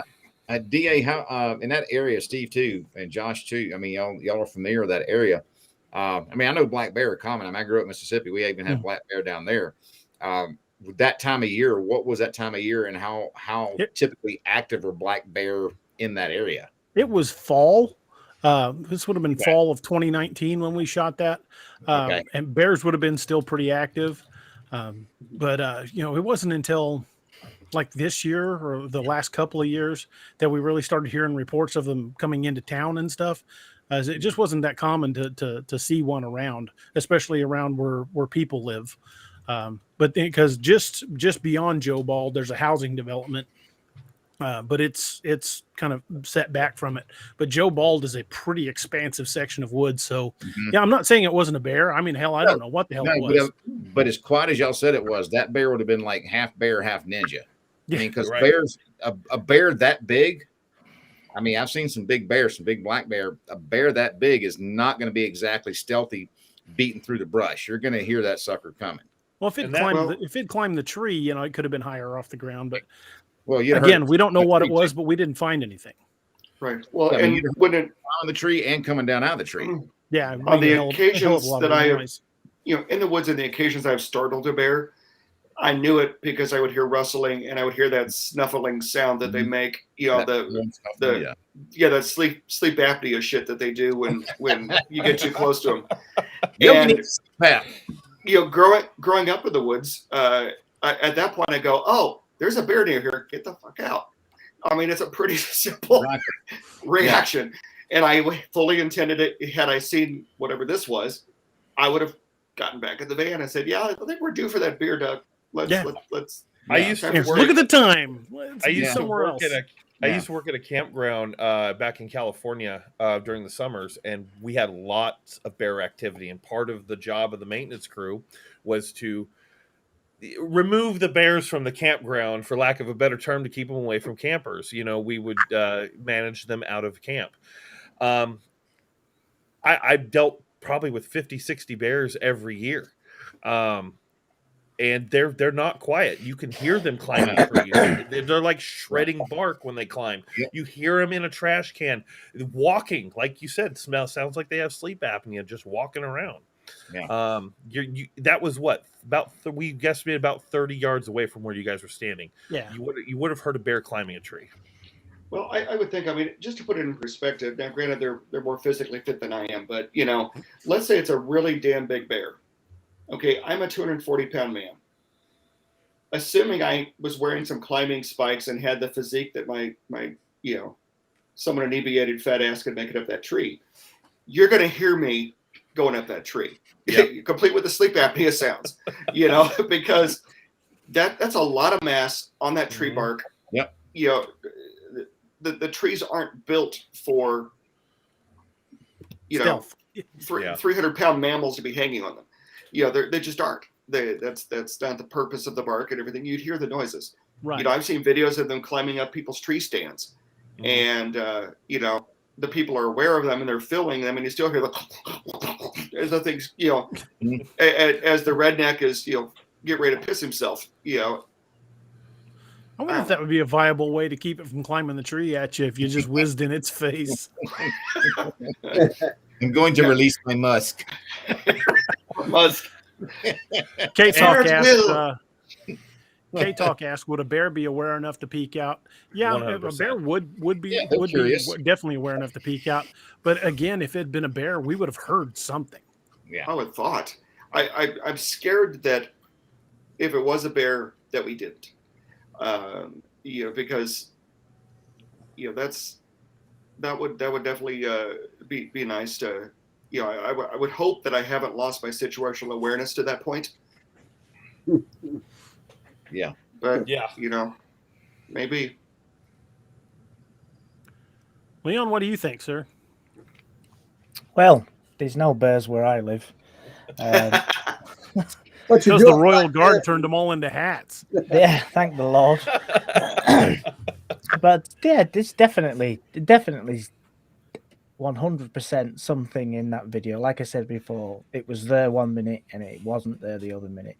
Even when you look at those stills, whatever it is that is hanging round the side of that tree, it's round. You can see the shadow of it. You can see that it's not just a stump of a branch sticking out. It can't be, because it disappears once the camera comes back. Right. You know, we don't have huge creatures like that over in England. Huge creatures that science has said they do exist. So I couldn't tell you what one would sound like climbing up a tree or not, but I'd like to think that some of the size of a bear, you would hear it. I can hear my cat climbing up a tree in my garden, so you know that's just a little dinky thing. So you're gonna hear something climbing up a tree, even over all the cicada noise and everything else. You'd still hear it. Well, I mean, I don't care if it's a displaced, koala with a pituitary gland problem. I just would like to know what it is. It's big. I didn't hear it, and clearly it was there. There's something there. There definitely, and the hand, the claw, the like. We said before early on about having similar to the build of a raccoon. Mm-hmm. But that looked like a giant raccoon hand that was coming around the side of that tree. That's exactly what I thought. Very thick, yeah. It was. But like I keep saying, I keep saying, yeah. There's a lot of channels out there. There's a lot of websites out there where it just shows you one picture and it shows you one moment in time, and it says this is such a thing. But to have a video like that where it shows you one thing at certain amount of time, and then it shows you it again, and it's not there. Yeah. Either somebody's ran around the back of that tree, put a ladder up, it climbed up, and put their head down with a hand, and then pulled the ladder back down. But it's, there's something there, and like you say, we're not saying it's exactly a dogman or a werewolf or a bigfoot or whatever, but there is definitely something there. We got something's attention that night, and it moved away so quietly. It moved position so quietly. I mean, that's not exactly thinned out brush there, is it? No, it's overgrown. It's completely overgrown.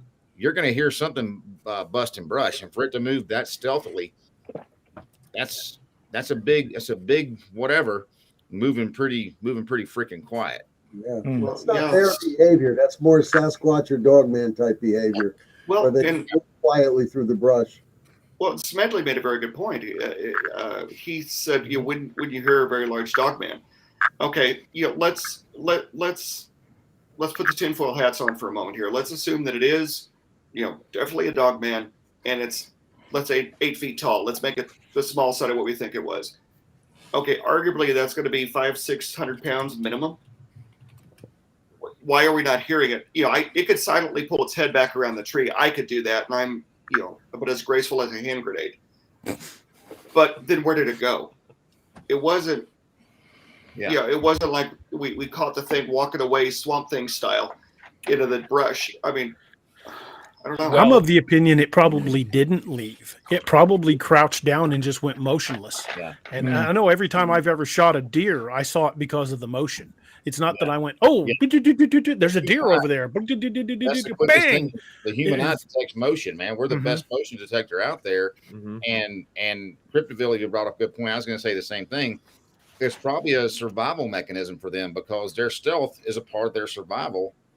And so they know how to be stealthy. I mean, their freaking night vision is way better than anything we got out there. So they can see and avoid and move around. Well, there's also a lot of examples of humans being able to be trained to be quiet. If a dumb human can learn how to not be seen and be quiet, then these creatures with years, possible creatures with years of advanced evolution, I imagine they're a lot better at it than we are. I mean, that's their home environment. Yeah, you just have to look at a trained sniper, don't you? I used to play paintball with a buddy of mine that was a former Army Ranger. And we'd go out in the woods, and he'd just ghost me. I mean, I couldn't find the guy. I'd be looking around the direction he went, and the next thing I knew, I was getting popped in the back. Yeah. Well, my friend Rick, that you know so well, DA, he's a former Army Ranger. We used to be roommates, and we rented this old decrepit house in North Springfield. And when he was wanting to screw with me, I could lose him in the house. And it wasn't like, the bachelor pad with, 18 loads of unwashed laundry. I mean, the house was tidy and I would lose him. And, he's about dock size, he's not a gigantic dude, but he's not, he's not a pixie either. That's the funny thing about the Spec Warrior guys is they aren't the monster linebacker guys. Most of them are dudes that are built for distance. Yeah.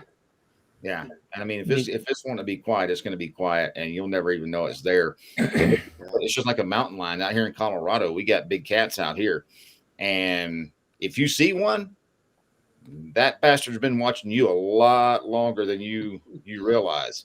It's been watching you longer than you have been watching it. That's for sure. And I mean, you're talking 150, 200-pound cats, and they're popping through the brush, as stealthy as can be. Yeah, if you see one, that's the last thing your visual cortex is going to pick up. Yeah. Animals do it all the time. It's the movement that gives them away, not usually the noise. Unless they're running from something, you're not going to hear a lot of racket. Yep. Especially a big predator like that knows noise means death if these guys are armed.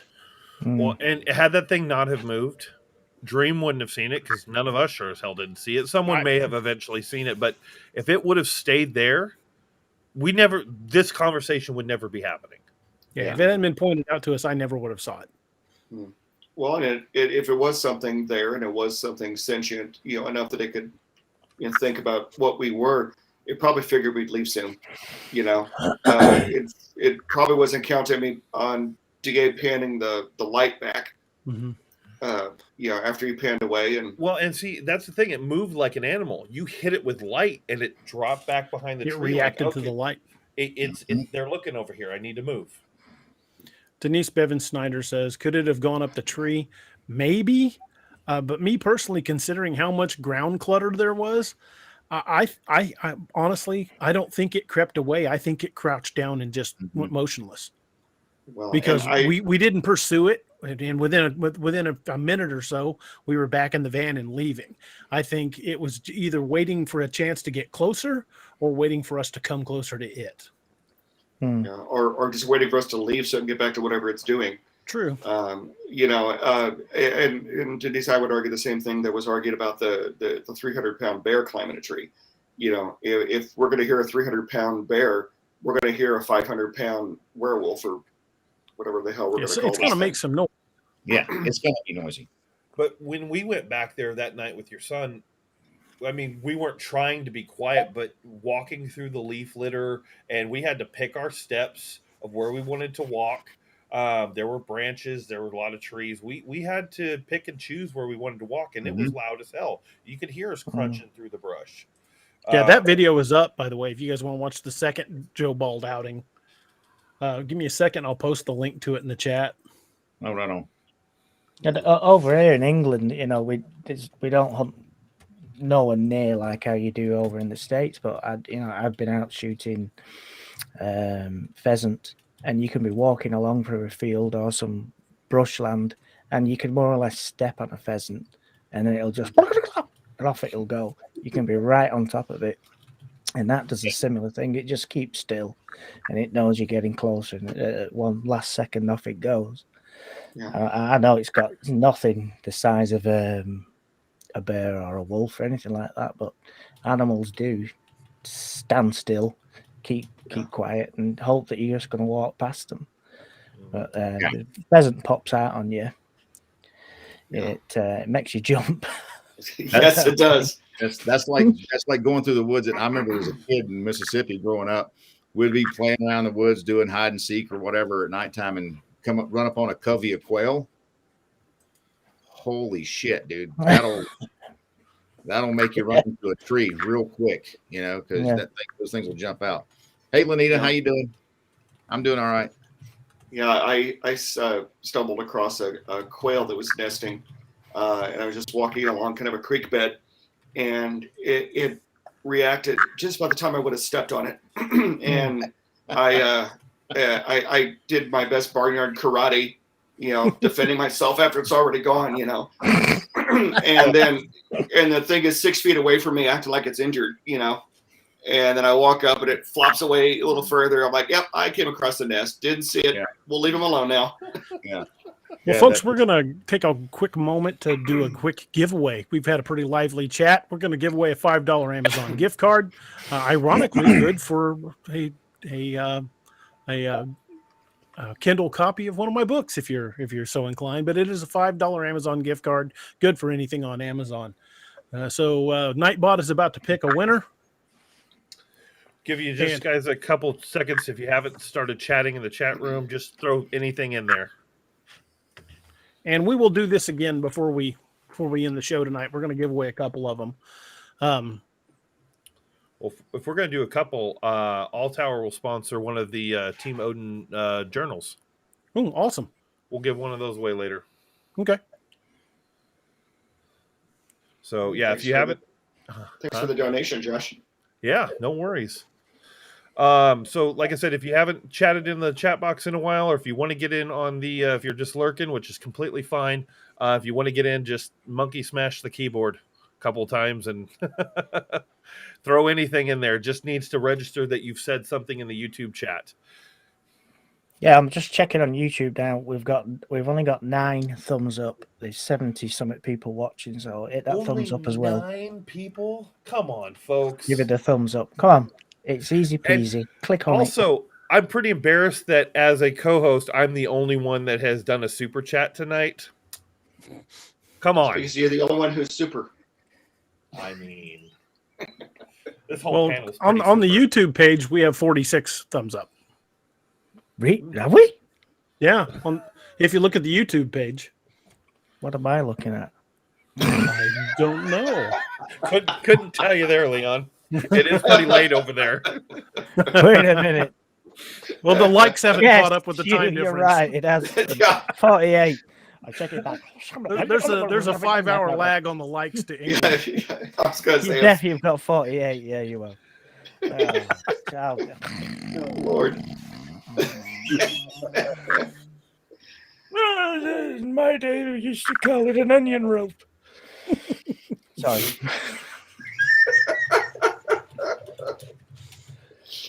Oh, love it. I posted the link to the second Joe Bald video when we went back to try to get some images of that area. Josh was in town, and I only had a brief window, so we ended up going back down there at night.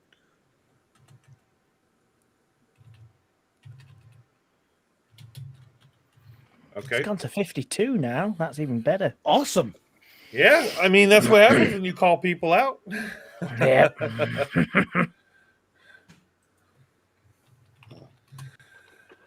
All right, so you want to go ahead and run it then? We've given everyone a chance to. All right, out of 70 some odd people, only 13 people are interested, so we're just going to go ahead and spin it and see what Nightbot says. Looks like Smedley Do Right. Woohoo! Nice. Smedley Do Right. If you'll contact me on Facebook, you can check me through Messenger, or if you send me an email at daroberts@daroberts.net, I will get that code to you immediately.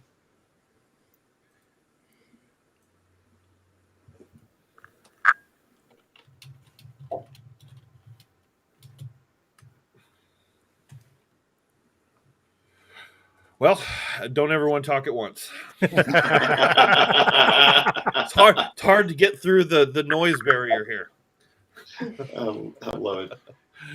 Oh man, but yeah, we'll do another one here a little bit later on. Like I said, we'll give away one of the journals as well.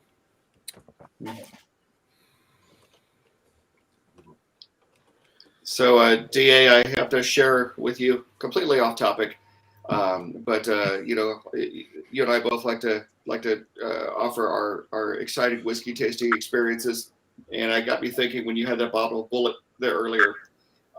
When I was on vacation, my friend Brian made an old fashioned with Bullet. Was it good? And it was pretty tasty stuff. I haven't even cracked this one open yet. Yeah, but he's not a bad bartender when it comes to old fashions. He does a pretty good job. The three of us need to get together sometime soon.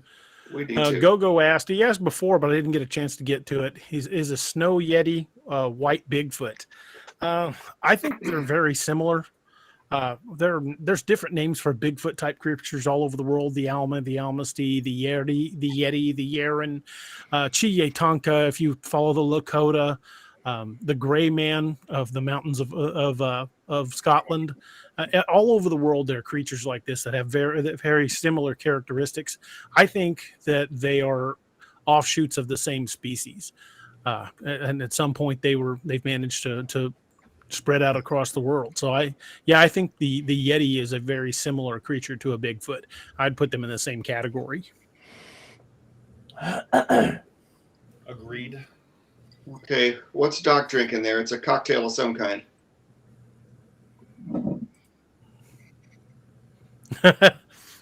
just Oh, just bullet bourbon. it just bullet on ice? Yeah. Okay. It looked yellower, like it had something else mixed in it. No, I have another cocktail I make. It's called a Doc Holiday, and it tastes like a hangover. It's pretty delicious. It's got a shot of bourbon, a shot of peach schnapps. Put that in a Tom Collins glass over ice. Finish it with ginger ale. Throw a little maraschino juice in there, and it is delicious. Sounds pretty tasty. You know, Call the that a nerd- Georgia peach. I was gonna say the nerd side of me just instantly goes Pan-Galactic Gargle Blaster.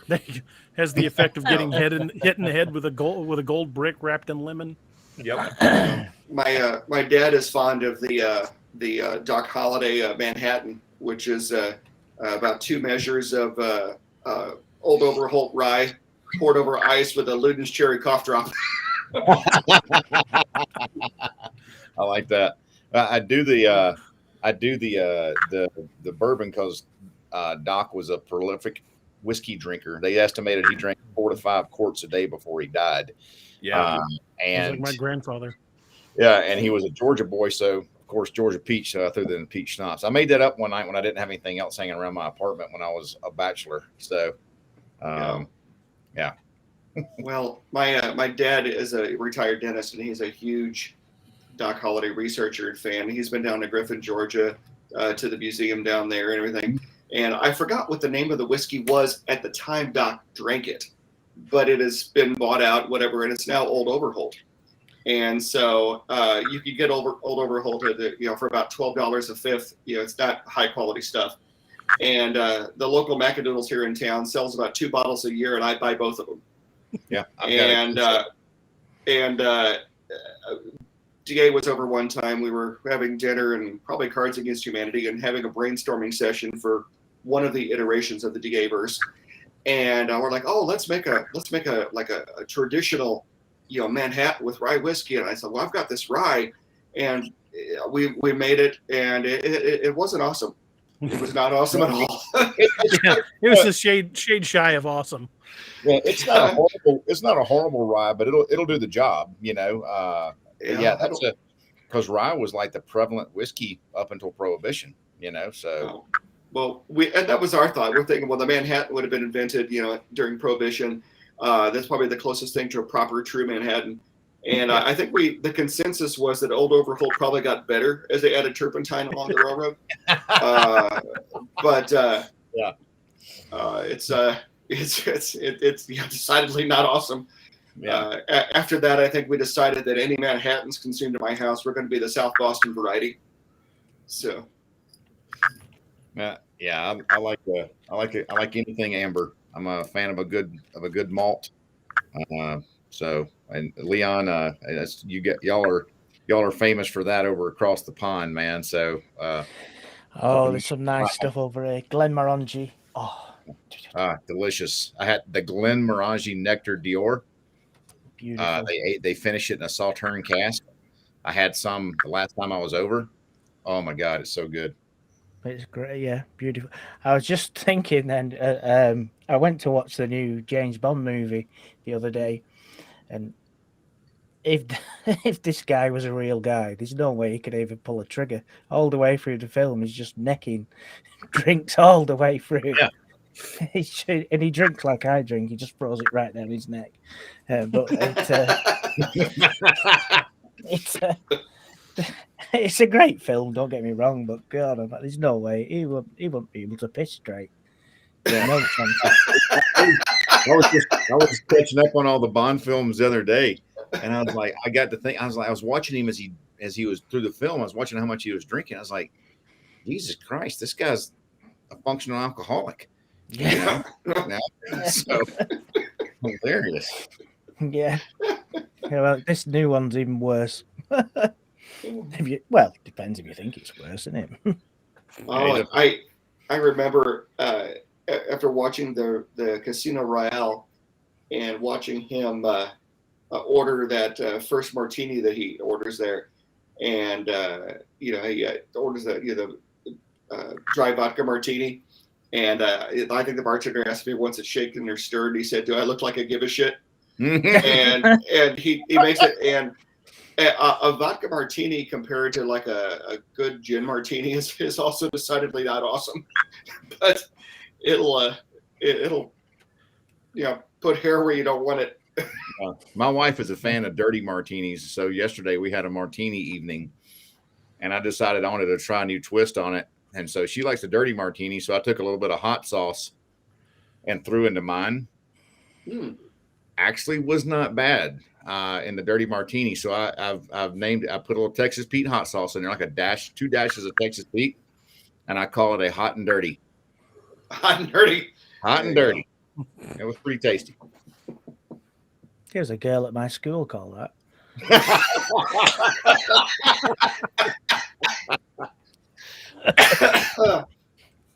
Hey, I'll be right back. I'm gonna get something DA I want to show everybody. Yeah, no problem. The cast is coming out this next week. I guess I just click on my camera. Yeah, or you can just walk away. It's fine. Or just walk away. Okay. Or that. Yeah. We'll look at your office. It doesn't matter. Yeah, I'll be right back.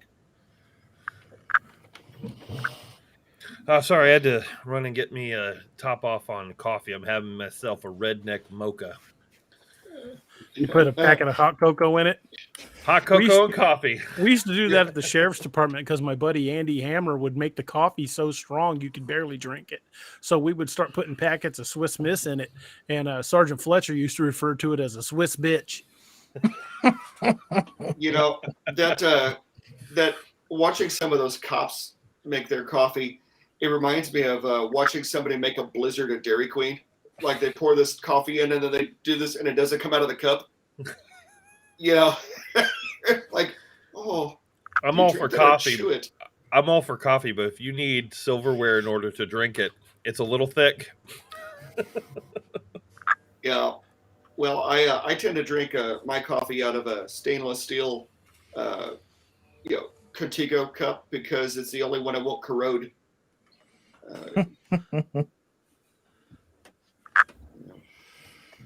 Well, the winner of the card has contacted me by email and has just been sent. So there we go. Awesome. Did you catch Gogo's comment?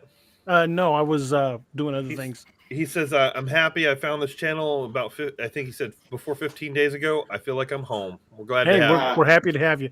See, we like to feel like we don't have fans of the show. We have friends of the show, and everyone here tonight is our friend. We're happy to have you guys. We're thrilled to death you guys want to spend time with us, and it amazes me that this little show that we started, 8 months ago now, is picking up everywhere. I mean, I've got guys from all over the United States and one from England on screen, and people from all over the world in the chat room. It's amazing to me, and I thank you guys so much for being part of it. I just want to spin off that real quick. I bring it up every time I'm on. You guys, head over to the Discord. We could really strengthen the community and keep the conversation going in Discord because we have such a fun time here in chat. That chat on Discord never stops. It's something that you can have continuously, and several of you have come over, but we'd love to have more people come over and keep the conversations going. And now that NADP Region 2 is a part of that Discord, we have a section for that. We have a section for the books. We have a section just for hanging out and talking. And then there's some Patreon stuff if you want to get involved and help making decisions on books. But there's a lot of cool stuff over there. Sorry. No problem. No problem at all. My soapbox now. Doc, you got something there? Yeah, man. So for those of you who've read the books, you see the Dark Angel medical products used in there quite a bit are talked about. And, I've been in a couple of the books as well. And I showed this to DA several months back when we were in initial prototypes of it. I've actually been prototyping it for about 5 years, and it just came out the way I wanted it to get. To where I wanted it to be. And this is going to be a new kit that we have coming out in the next couple of weeks. Y'all are getting a sneak preview here. I just got word from our nylon manufacturer in Missouri. They're in Fenton. They're coming. They're going to be shipping out to us this week, and it is going to be called the Special Purpose Emergency Aid Rig, or the Spear. So you can be the tip of the spear with Dark Angel Medical. I thought that was kind of rad. And for all the folks that follow DA's books and the Team Odin, the Wild Hunt, we are going to be offering a special little PVC patch on there that you can get added to it by putting in your order notes. And I'll let y'all know when it launches. And this is it right here. Oh, that's badass. Oh, hell yeah. Yeah. Team Odin. Very nice. So it's real slick. You can deploy it from either side. It can be mounted on a belt with a belt loop, or woven into your webbing, and you just pop the clip, pull it out, and then pull a tab, and there's your whole kit right there. Oh, Get that's me sweet. one of those. Awesome. So there's a lot of kits out there. A lot of our low profile kits have the tourniquet just hanging out, and you don't want your tourniquet hanging out, expose the environments. So what I did was I built a tourniquet garage. So that way you can park your tourniquet in there and keep it protected from the elements. So when it's ready to use, it doesn't have a bunch of sand and mud and leaves and chipmunks and shit like that on there. So Hell yeah. Got a chipmunk tricked in your tourniquet. yeah, chipmunk in here. Yeah. So that's it right there, guys. So y'all will be. That's so awesome. So we got those tabs made up. My buddy John McConnell at Combat Swag made those tabs up for the Team Odin guys. So that can be something that we're gonna be pimping out here pretty hard. Hell That's yeah. awesome. So I'll have to update the commercial with those with that as the new image on there. heck yeah, man, that'd be rad. Thank you. So that's all I got. Doc, it's Nick from NADP. Can you contact me on Facebook? I'd like to advertise your kits on the 3 sites that I run, because I am asked like at least 20 times a week from my members about different kits, how they can make them up, or who they should get. And I really support your kits. Thank So you. I'd like to advertise your stuff free of charge, but I just want to get it out there, because I keep telling people, you're going out there, besides awareness and other things they need to take, you really do need to have a first aid kit out there when you're far away from civilization. So if you Absolutely. can contact me, I'd like to arrange something to advertise them on my sites all the time. Absolutely, Nick. Thank you very much, man. I appreciate that, because that's one of I the would things. appreciate it, actually, because I want everybody to be safe. Yeah, and when you're out and about, especially folks who are doing the kind of things that y'all do, I mean, you're doing it at nighttime. You may not see something. Think a lot of things can happen. Like they said in the movie, if you're going backwards, like the movie Snatch, he said, you in reverse. When you go in reverse, things come from behind you. So things are coming from behind you, and you might go ass over tea kettle and get Such a great movie. and get hurt. So I think something like this, and we've got lots of other kits, everything from basic first aid up to trauma first aid, and Right. it's and people can even buy components and roll their own kit. And I live in Colorado, so people are really fond of rolling their own stuff, and so it's one of those things where you'll never miss it until you need it. You know what I mean? And it's way better to have it and not need it than need it and not have it. And we DA, and I'll talk about this stuff in the books all the time when he's talking to me about trauma scenarios and things. And it is, I think it's of the utmost importance to have this stuff. It's so relevant now, probably more relevant now than it ever has been, but especially in the line of work that we all do, it's a necessary thing. Every time I'm on the line teaching a class for SIG or one of my classes, I make sure everybody has their kit on them, and also to do the training. And we do training classes too. And this is a shameless plug, DA. So I'm sorry, man. This is Dude, plug away. this is something I'm passionate about. I've dedicated my life to this. This is a calling to me, and I love medicine more than I love good whiskey, and that's something that's a big saying right there. But it's a big stretch. But it's something that's important, and people tend to be more reactive than proactive, and you don't save a life being reactive. So you got to be prepared. If you're going to be going out and doing this kind of stuff, you got to have a plan. And hope is a horrible plan. Hope is danger's comforter. So something we gotta be aware of. So I'll be happy to reach out to you, Nick. I appreciate it. I really do. I thank you. And it's something that we're passionate, like I said, very, very passionate about, because I wouldn't have left my job in the ER and the ICU as a nurse and to if I didn't believe in it fully.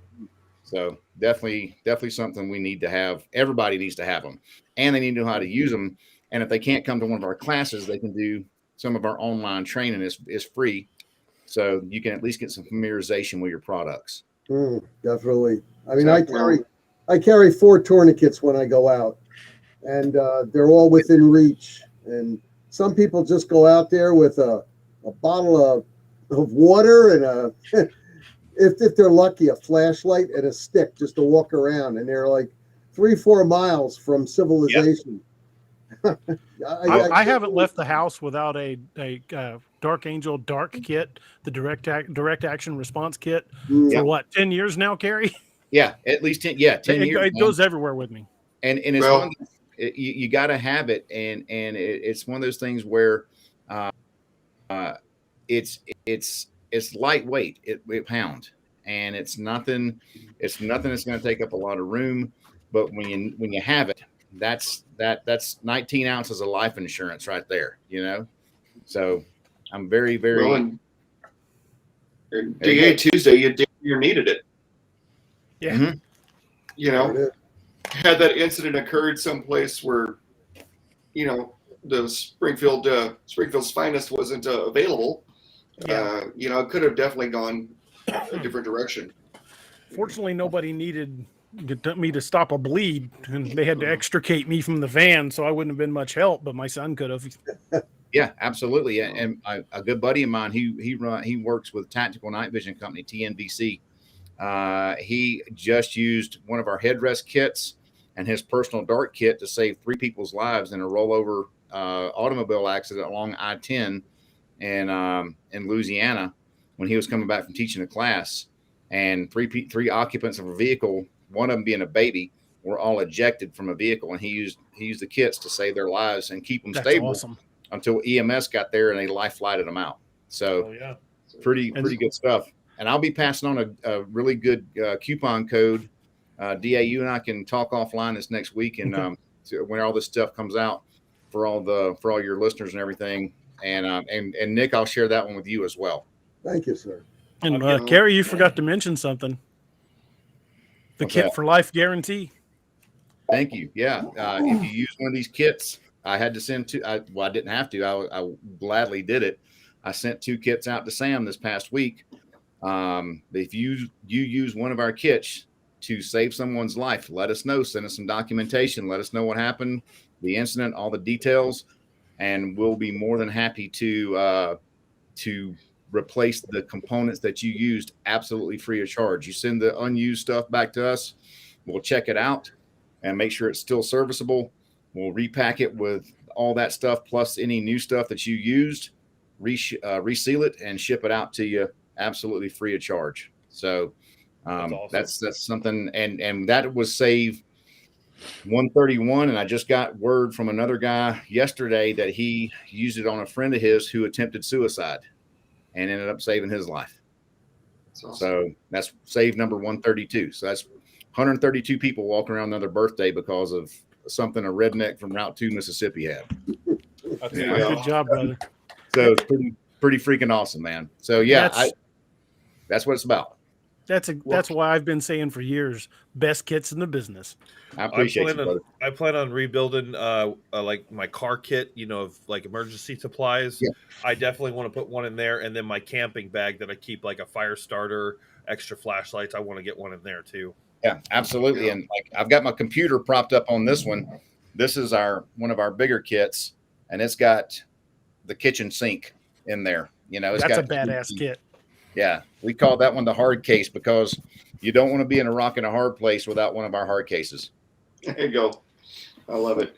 Well, when the spear kit goes online, let us know, because that's a badass kit. I like that one a lot. Yeah, I'm about to start an 18-day stretch starting on Monday. I'll be working in the office and then traveling to Texas and then working in the office and traveling to Florida. And by the time I get back from Florida, teaching down there, I got a SIG pistol class and the medical class I got to teach down there. They should be up on the site, but before they go live, I'll let y'all know so that we can get some stuff rolling. I'll send you some pictures too, DA. Awesome. Yeah, we'll show those. Yeah. So, all right, that's all I got. Sorry, don't want to apologize. This is important stuff. Well, I'm seriously interested in this stuff. I have kind of a makeshift little pieces of trauma kit in the back of just assorted things. Tourniquet, a couple Israeli bandages, some quick light, whatever.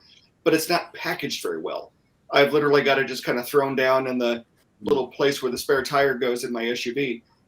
Not ideal if I come across an accident scene. It's the best I had at the time. I've been wanting to replace it and haven't found the one that just totally grabbed me. Obviously, it's going to be a Dark Angel kit. But when I saw that kit, I was like, oh, that's the one. Yeah, I mean, we've got, and that's what I've tried to do. I've tried to eliminate excuses, because there's no excuse for not carrying a trauma kit on your person. And, excuses are like buttholes. Everybody's got one, and some stink worse than others, So it's one of those things where you've got to have it on you. There's no excuse for not having one. Because if you don't carry one, it's an excuse, not a reason. I mean, people say, well, your kits are expensive. Well, yeah, this is U.S. made material. We do everything in-house, and it's worth it. You buy once, you cry once. And if that's too expensive, guess what? You can use 4 pays. You can use a 4-pay plan to pay it out over 2 months. I mean, how much money do people piss away on coffee and their soy latte mocha frappuccino, every day? It's got Wilford Brimley's picture on there, and because it's full of the diabetes, and it's one of those things you gotta. It's all about prioritization, and trauma care and trauma training should be on the forefront of everybody's priorities of things they need in their life. And that's a big need. That's the reason DA's trauma stuff that he does in his books, they're relevant, and everything is current protocol. He texts me, he's like, hey dude, check this out. Read this.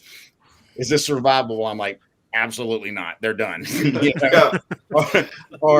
Or that dude is jacked. Yeah, that dude is foobar, and it's one of those things where he's like, okay, so what would you do in a scenario? And we walk it out and talk it out.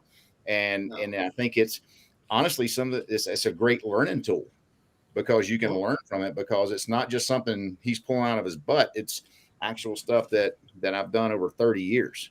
So I'm picturing the text message. Okay, here's a scenario. I just fucked this guy up. Can you fix it? Oh, you should read our text history. And Doc's sitting there with his Blanton and his cigar going, oh, no, he's screwed. Yeah, their texts probably read like court evidence. Yeah, exactly. What can I do for him? I'm like, call the priest. So well, there was one I sent him just like a few weeks ago. I'm like, okay, I need to make sure this one actually dies. Is this enough? And he reads it. He's like, oh yeah, that's plenty. Yeah. You realize that the NSA is monitoring all your text messages. Oh yeah. Watching all this. The hell? They're like, what the hell are these guys talking about? But it is, man. We make so many different types of kits because I'm looking at the vehicular one right now, the visor one. Yeah. That one looks like something I might throw in the car. Yeah, the visor kit. Now put it on the passenger side, because it can occlude your vision if you're a tall dude. For me, I'm only 5'6". I need a booster seat in my car, So Doc's looking under the kit, going, "No, we're good." Exactly. It's like Knuckles and black hair over the steering wheel. But the headrest kit is the headrest kit's another thing that you can do as well. So all these lots kits of options. are awesome. Thanks, man. No, it's something we love doing, and I just want people to have another birthday. That's the big thing right there. Absolutely. So And just like people that know that we're not just BSing about this. I mean, a trauma kit with you is something that is a lifesaver, and it's really important, people. Early of this past September, I was coming up on a major highway in New Jersey, and I came upon an accident scene, and we had people all over the place. Now, I carry a 32-inch bag for major trauma, and already there was a couple of paramedics on the scene. Unfortunately, they were also driving home, and they were not equipped. And I just gave them my bag, and they used every item I had in there to stop the bleed. I mean, it was just, the guy came up to me and he goes, "I can't believe you had six, you had six of these tourniquets in there." He goes, "It's amazing." I said, "Sorry, I usually carry 8, but I used 2. No, that's awesome, man, because I mean, I love my guns and stuff too. And but you're more liable to use, far more liable to use your medical kit and your medical training than you ever will anything else. So that's just a law of averages right there. Oh yeah, it definitely is. I mean, just driving around and all the accidents out there, SDA. Yeah, I mean, driving, when I was driving through Scotland, Jesus Christ, it scared the ever living hell out of me, because the national speed limit up there is 60 miles an hour, and these roads are like literally like a, pardon my French, they're a fucking goat path, and literally there's sheep and shit going all over the roads, and people are doing 60 miles an hour literally on a single track road, and accidents happen. If you're up in the Highlands, you're hours away from care. And one of my buddies, his dad was on a motorcycle trip with a bunch of buddies up in the Highlands on the coastal 500 of Scotland, had an accident. His leg was amputated from the knee, below the knee. God. Just so happened there was a trauma surgeon coming around the corner, witnessed it happen, and had a tourniquet, and was able to get the bleed stopped and stabilize him. Otherwise, he'd have bled out, because I mean, you can bleed out in less than 4 minutes.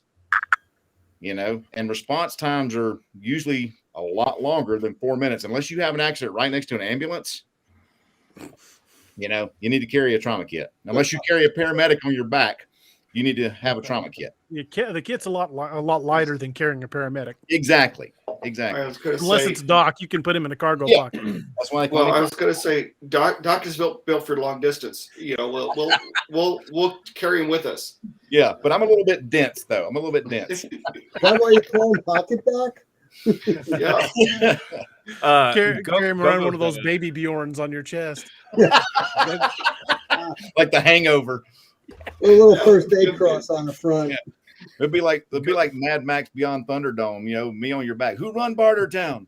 So Gogo's got an interesting question. Yeah, Gogo's got a good question. He says, "What do y'all think about elemental beings like fairies, dwarves? Is it true fairy care for nature and dwarves care for under earth?" I have not researched that much. It's not that it's not an interesting subject. It's just something I haven't really dug into. But if it's something you would like to know more about, there's a YouTube channel by a guy from Ireland who specializes in just Was that the video I sent you? Yes. That's weird, isn't it? He specializes in investigating fairies and pretty much all earth magic and things like that. And it's a fascinating channel. If you can find that link, Josh, you want to post it in the chat? I'll see if I can find it. That video, it'd be faster for you because this is my mouse click hand and I don't click so fast right now. It's weird when you watch that, because I mean, so many things are easily faked these days, but you have to take in the our favorite word here, the totality of the circumstance. You look at this guy and you think, I don't see After Effects Professional as your hobby. He looks like an old school druid out of the backwoods of Ireland. You don't picture, and then again, I've seen a lot of movie special effects guys. They also look like druids, but I don't know. It just, you look at the whole circumstance and it makes you question, maybe. Anyone else want to chime in on the fairy magic kind of thing? Well, yeah, I mean, I've done some research into that myself, and like I've said on any type of folklore, there's some truth to Yeah. folklore out there, and you got to just be able to pick it out. You know what there is actually out there that's real. You know, you got to be able to separate it. You know, I personally am a little too scared to find out. You know, when my wife and I went to Cornwall 4 or 5 years ago, some of the locals they're probably screwed with us because they knew that we were Yanks, but they were talking about the Piskies. And I'm like, oh, you know, the Piskies, that'd be kind of cute little fairy type things or whatever. And then I found out what the Piskies actually were. I'm like, nope, don't want to mess with them. We're just going to leave them alone, let them do their thing, and hope that I don't make them mad. Yeah, because if the Fae are real, definitely don't want to jack with any of them. Just leave them the hell alone. Yeah. I took that video, then I went back to the guy's channel. So I'm going to post the link to the channel.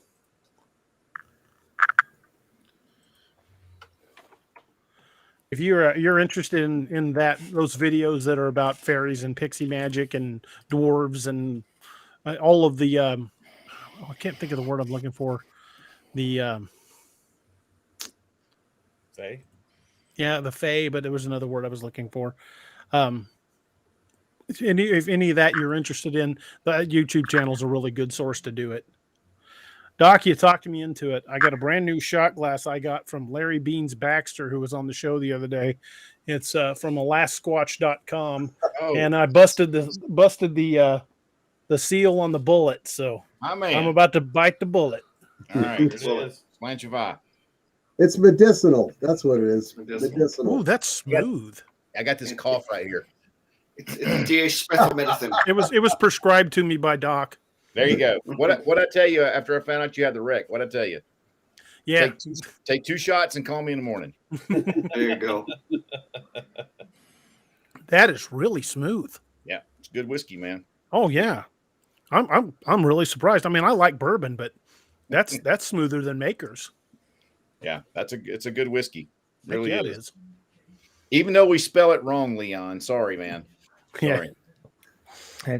Don't worry about it. I'm dyslexic. I can't even spell my bleeding address. And I'm being serious.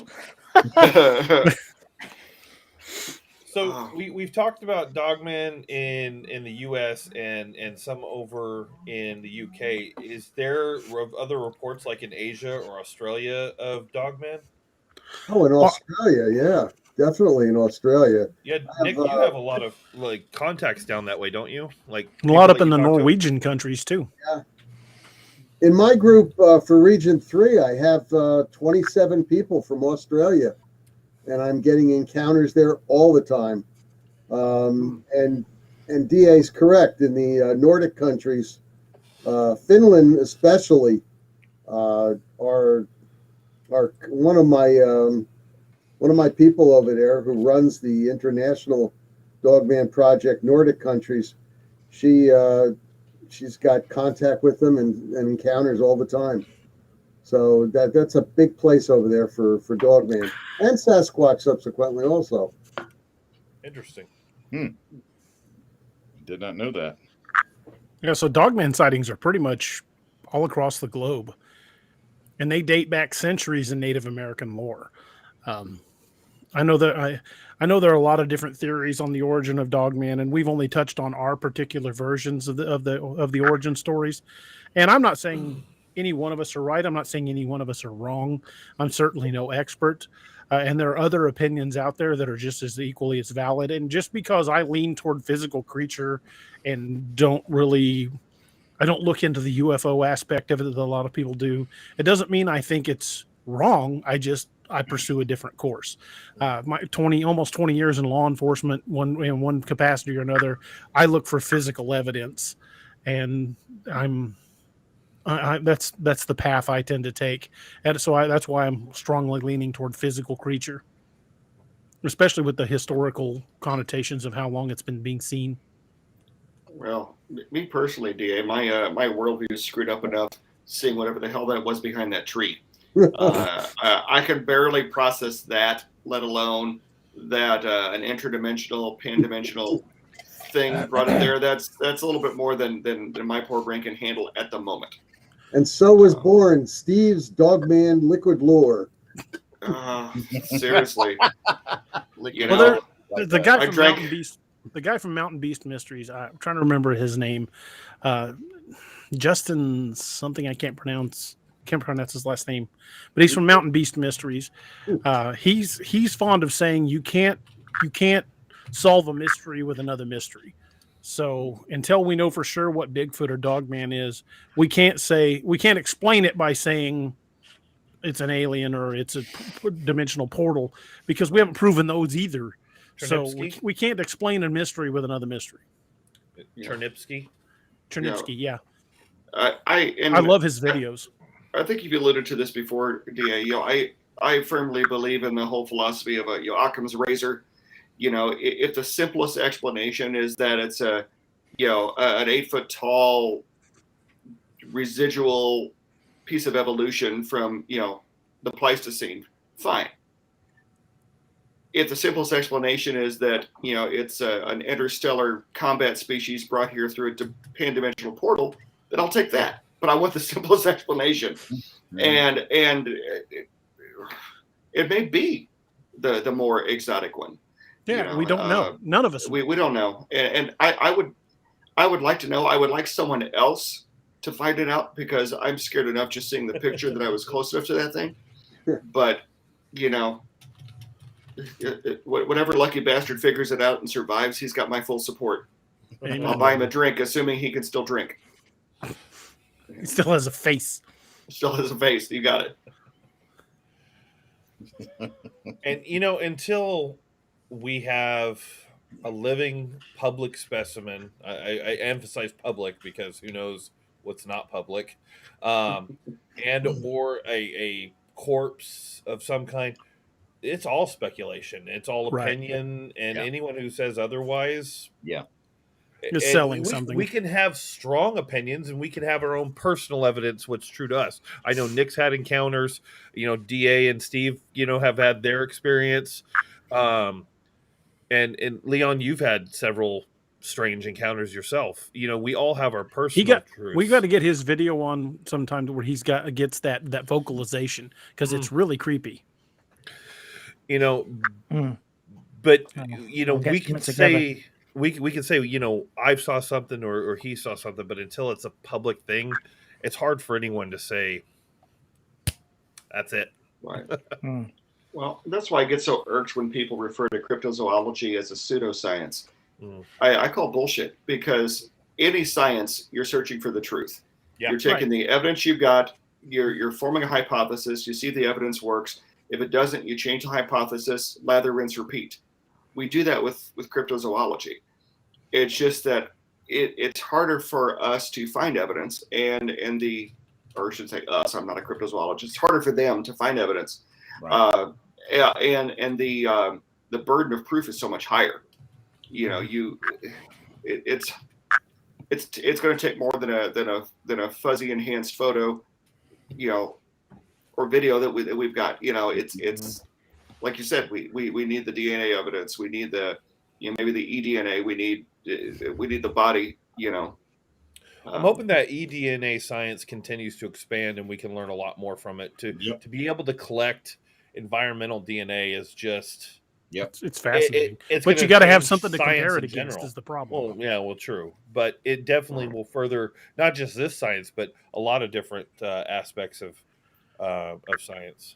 Well, one of the things about the cryptid field is there's so many different opinions, and hopefully we've demonstrated tonight that while Nick, Leon, and we agree on certain points, we also disagree on certain points, and we're not screaming and yelling at each other.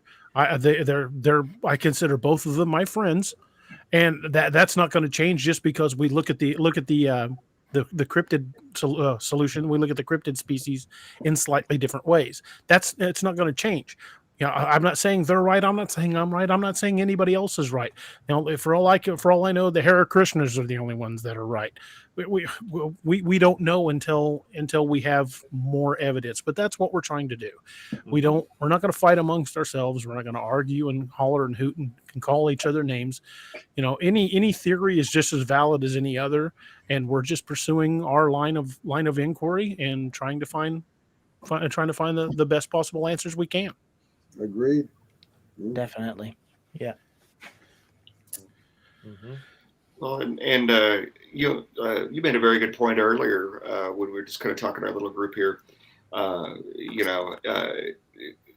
This isn't really a show as much as it's a little gathering of friends, right? And when the things got a little bit more heated earlier with the marketing or whatever.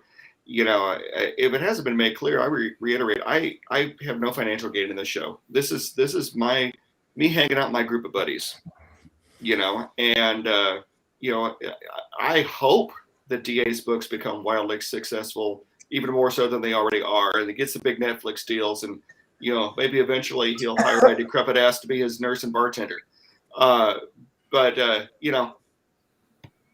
get nothing from the show other than getting to hang out with my buddies. And that's why I keep doing it. It's a hell of a lot of fun, and I wish we could do it face to face. I'd love to have a pint with Leon right there in the UK. It's a beautiful country. I plan to go back as soon as the Black Death is over and it's more reasonable to get over there. Because Black Death 2.0. That 9 days that I spent in Cornwall and London was the best vacation I've ever had. And I'd like to get to Josh's part of Ohio and Nick's part of Jersey, and hell, love to get down to over to Colorado, and just for you, brother, sit down and have a pint or five, and just have a good old time. I want to go with Doc up into the area of the Rockies where he got that Wendigo sighting report. I want to go up there. I want to go up there so bad. I want us to, man, and that's one of the things that, you and I have talked about is there's so many areas of the world that have these sightings, and it's an experience, one, to go to different places in the world, but it's also an experience to know the specific cryptids, like you're talking about, like Gogo was talking about the Yeti, they're all different. All these things are related. And for us to say that they're not, and like Josh was talking about with the eDNA, it would be, I think it would be, I definitely call it a science, because it is there. There's too much relevant data out there to call it anything else other than that is disingenuous. Exactly. It really is. And so, yeah, y'all come out here to Colorado, man. We'll go look for some Wendigos. We'll go looking for some other cryptids out here. We're not going to the fucking reservation and looking for any kind of skinwalkers, because I'll pass on that. Okay, that it's funny you bring that up. DA, I sent you a story probably while you were lying upside down. I literally sent him a message, and then like 2 hours later got a message from Annette. So I don't think you ever got a chance to read it, but I run a truck at third shift, middle of the night. And I'm sure this isn't what happened, but it was the first thing that popped in my head. I had to stop at a rest stop, run in. It's dead quiet, because it's like 3 a.m. Ain't nobody out. Even the truckers are sleeping. Well, I'm leaving the bathroom, walking back towards my truck, and out of the fucking pitch black darkness, an old ass woman pushing a walker comes out of nowhere.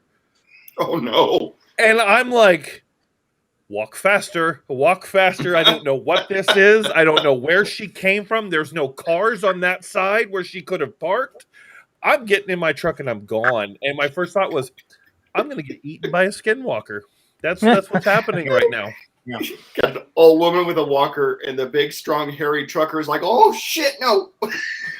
Like I said, she didn't come out of a car, because on that side, unless she was just walking around the truck stop for some reason, there was no reason for her to be out there at that time with no cars from where she emerged out of the darkness. It's a nope sighting. Nope. Yeah. Nope. scared the living. I don't mess with. I'll go on a hunt for Dogman. I'll go on a hunt for Bigfoot. With the right people and the training and all that stuff. Not a skinwalker. Nope. Yeah. Look at the time. It's time to get the hell out here. I'll go hunt for paranormal ghosts and stuff like that. But there's something about skinwalkers, and I blame Adam. He's watching. Adam needs to write horror, because we played an RPG that involves skinwalkers and scared the living hell out of me. Yeah. Don't mess around with that. Y'all come out to Colorado. We'll go anywhere y'all want to, except down toward the Four Corners. Screw There that. we go. Not going there. Go-Go says Skinwalker with a strange, walker. That's where I want to go. Come on. Go-Go says strange that most paranormal activity, UFO and other, are in the USA. I think it just gets reported more here. People are more willing to talk about it. Like talk too Leon much. was saying, there's so many people in the UK that just won't talk about it. Definitely true. Yeah. Well, And I think it's been destigmatized to an extent here in the States. It's where you don't, if you tell somebody, like if I walked up to somebody and I mentioned Bigfoot, they're less likely to look at me like I've got a third arm growing out of my neck than they were 30 years ago. If you look at countries around the world, Americans are let's be honest, we're the loudest, we're the most obnoxious, and we have no filter. A lot of other people just are more reserved around the world than Americans. We're willing to talk about anything. But the funny thing is the corollary, the other side of that particular coin is, for every one report that's out there, there's probably a dozen or more that go unreported. Yeah. Yeah, Well, I find it's really hard for over here to try and get information. You might get a little text message here, there, or a comment dropped, and you try to chase that up, and they're from England or they're in the UK, and it could take you months, if not a year, to get anything out of them. And when they do give it you, they don't want to tell you the name, they don't want to tell you how old they are, they don't want to tell you where they live, they don't want to tell you anything. But in the end, you'll get it out of them. The last one I had with a girl seeing the thing in the cemetery, that came through pretty quick, actually. I was surprised how quick that one did come through. But other stuff, God, it's like hen's teeth. You just, it's impossible. Well, it's not impossible, but it is bloody hard work to get things out. And anyone over here in UK is doing a similar thing to me. They will all agree to the same thing. To get people to speak, it's God. Well, it's definitely a different culture, I've noticed when I was there, and I did my best to try to embrace, as a visitor to the country, I was fascinated by it, and I wanted to learn as much as I could, and we deliberately chose, a small little out of the way place to visit, and talk to the locals and everything, and I befriended a guy who was a retired Scotland Yard detective when we were there, and he pulled me aside. He goes, "I've really enjoyed talking to you." He goes, "But I got to tell you something." He goes, "If you just go anywhere and start talking to them like we're talking now, they say they're going to look at you and say, 'He's a nutter, isn't he?'" And I'm like, I hadn't thought about that, but just being that outgoing, they're like, "Okay, there's something wrong with his head. Why is he talking with us about this?" And you don't think about that. It's definitely a cultural difference. Hey, folks, going to do another giveaway real quick. And to go along with that, so everybody gets a chance to jump in and get their name in there, everybody chime in tonight. Let me know where you're listening to us from. It'd be really kind of a hoot to see where everybody's at. You don't have to get into specifics. I don't need addresses, but, city and state or something like that. Country Werewolf knows how to get in the giveaway. Just monkey smash the keyboard. Either that or he's summoning Cthulhu. There's that.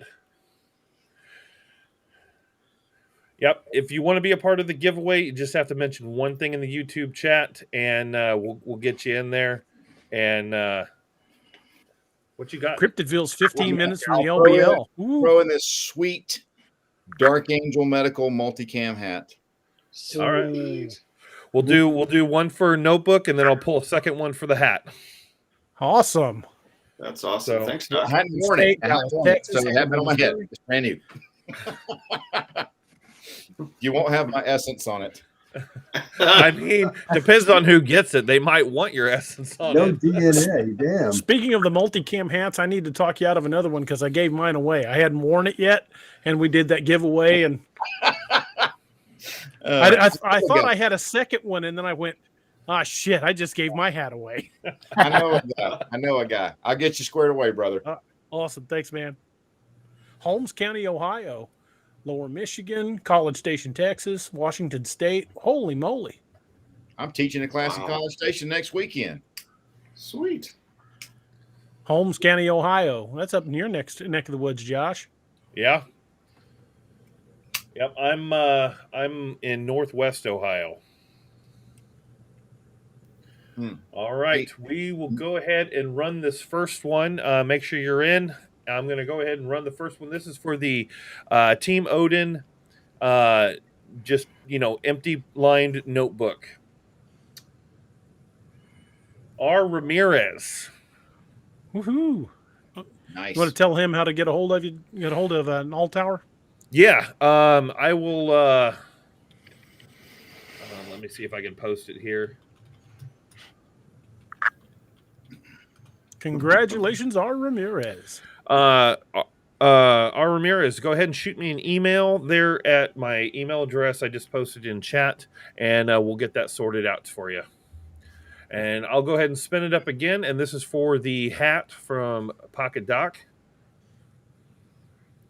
Yeah, just get in touch with me, Josh, and let me know who to send it to, and I'll mail it out on Monday. Okay. I don't think the email posted, Josh. Did it not go to chat? It didn't, I did don't it? see it. DA, if you want to type it into the Restream chat box, it should post then. Okay, where did you? I'll type it in the private chat, and you can just copy it over. Okay. Looks like Susan Parsons won the hat. Awesome. Congrats, Susan. And I'm posting your email address, Josh, for the notebook. And Yep. Carrie, you want me to post your email address? Yes, please do. Have them send me their shipping address, and I will get that out to them on Monday morning. Put your email address in the private chat, and I'll copy and paste it into the group chat. Right on. all right. R. Ramirez, shoot me an email, and then Susan, go ahead and shoot Carrie an email with your information. She'll get that hat out to you. Excellent. That's awesome. That's why I like this stuff. There we go.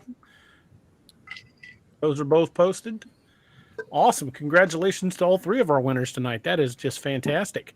Heck yeah. Heck yeah.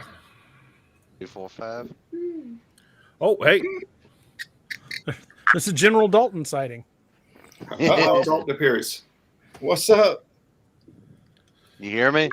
Yeah, how you There doing? he is. Oh, another wonderful, wonderful day in the life.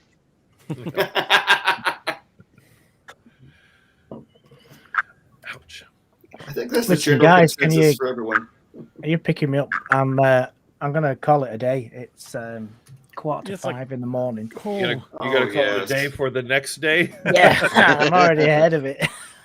Leon, have a great night, man. Be safe. Hey, Leon, Mad down for a couple of hours. Message me on Facebook your address. I want to send you something. Cool, will do. All right, thank you, sir. All right, guys, take Good care, seeing you, everybody. Leon. It's a pleasure, Leon. It's good to see you. Bye. Have a good night. Thanks for being here, man. Okay, no problem. See you again.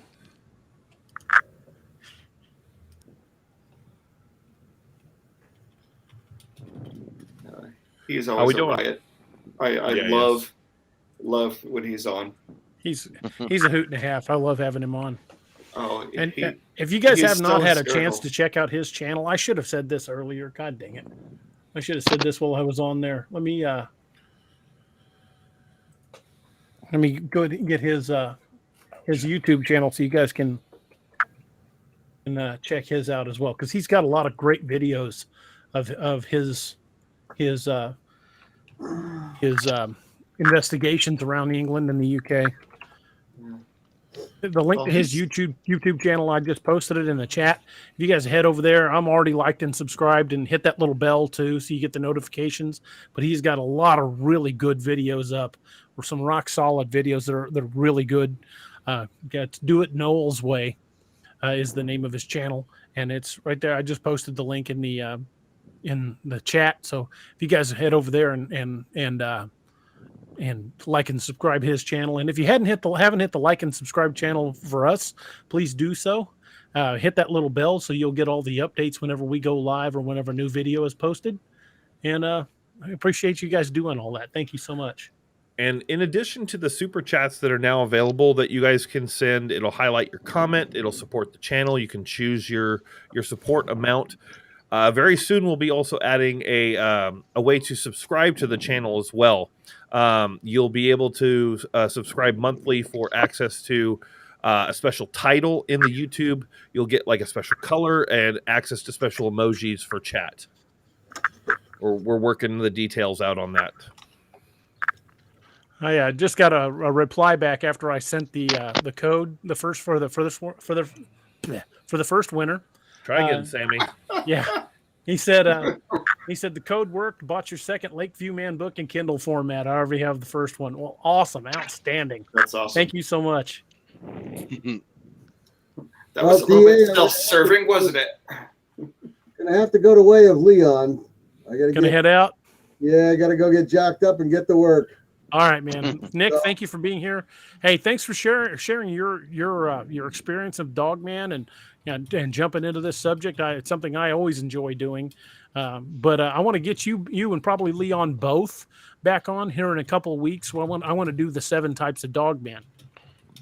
That'd be interesting. That'd be a good one for us to all talk about. All right, gentlemen. Good night, and tell Doc I said bye-bye. And there he is. Doc. Sorry, man. I had to make a head call. Gotta go. Good night, brother. Have a good night. Care now, guys. Good night, Nick. Good night, Nick. Safe, brother. Have a good night. Have a good night, Nick. Hooter Transport says titles like Squatch Bait.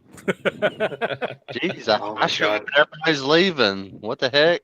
Did you see the comments that people made when we were when Josh was telling his story about the skinwalker at the truck stop?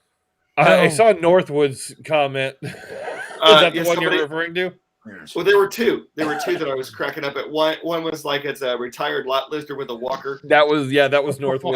And then I forgot what the other one was, and it made me laugh too. I was like, oh my god, that's amazing. Hell, I can't get it to scroll back to see it. I was just dying. See, that's why it's so fun to do this show, because hanging out with this group, it's literally like having drinks with 20 of your closest friends. You never know what's going to get said. That's why I got to come to a class in Springfield. Seriously, I want to get that done. I'm having lunch with my old chief from my department before my back got hurt. I'm having lunch with him on Monday, and I'm gonna bring it up with him. I mean, let's make it an open class, man. Let's make it an open class, and Skinwalker with a walker. That's what it was. Yeah, I think he would like to. I think he would probably like to host it, and then we could just open it up to surrounding agencies.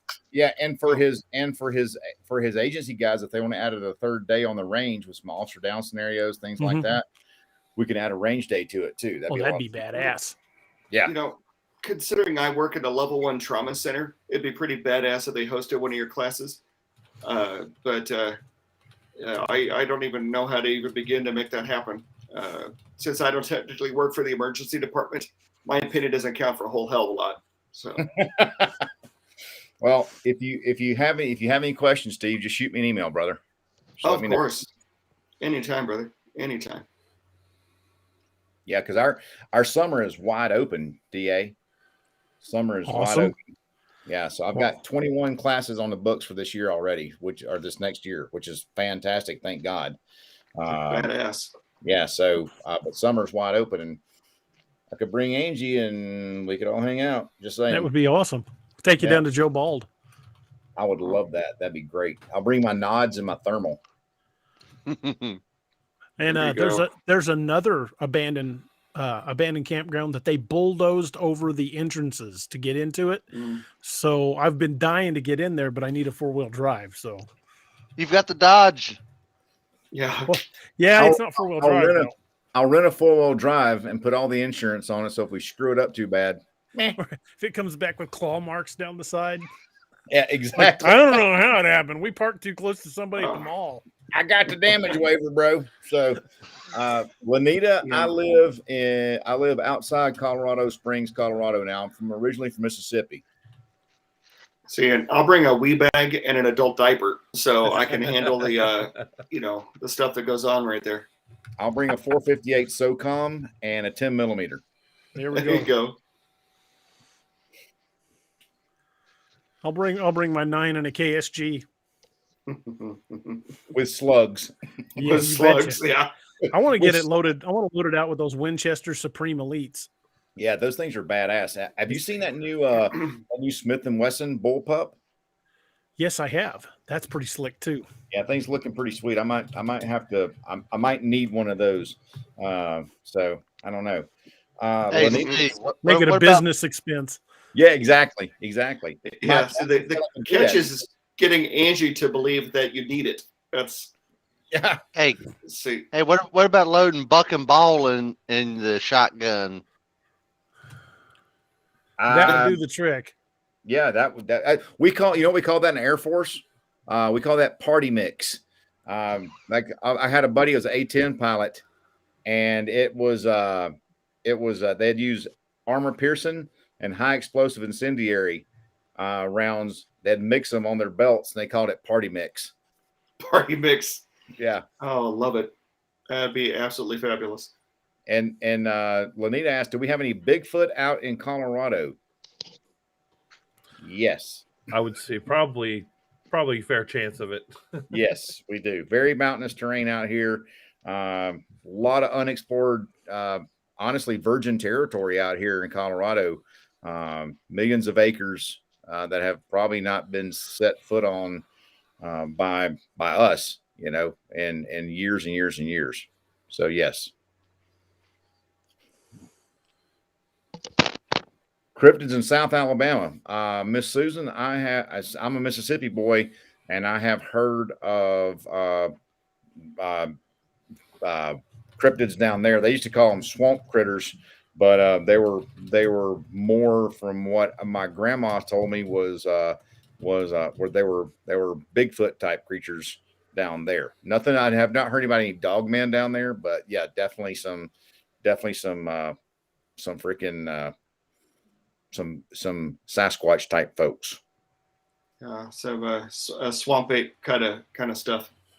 Yeah. What was it that you says a whole different kind of critter? Is that how you Whole how you different kind describe of critter, man. There you go. Yeah, whole different kind of critter.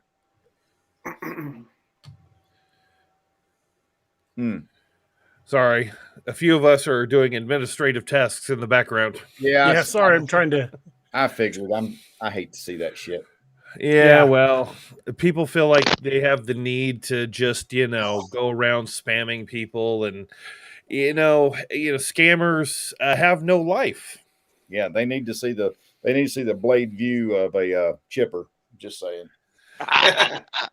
Damn. Don't mess with Carrie.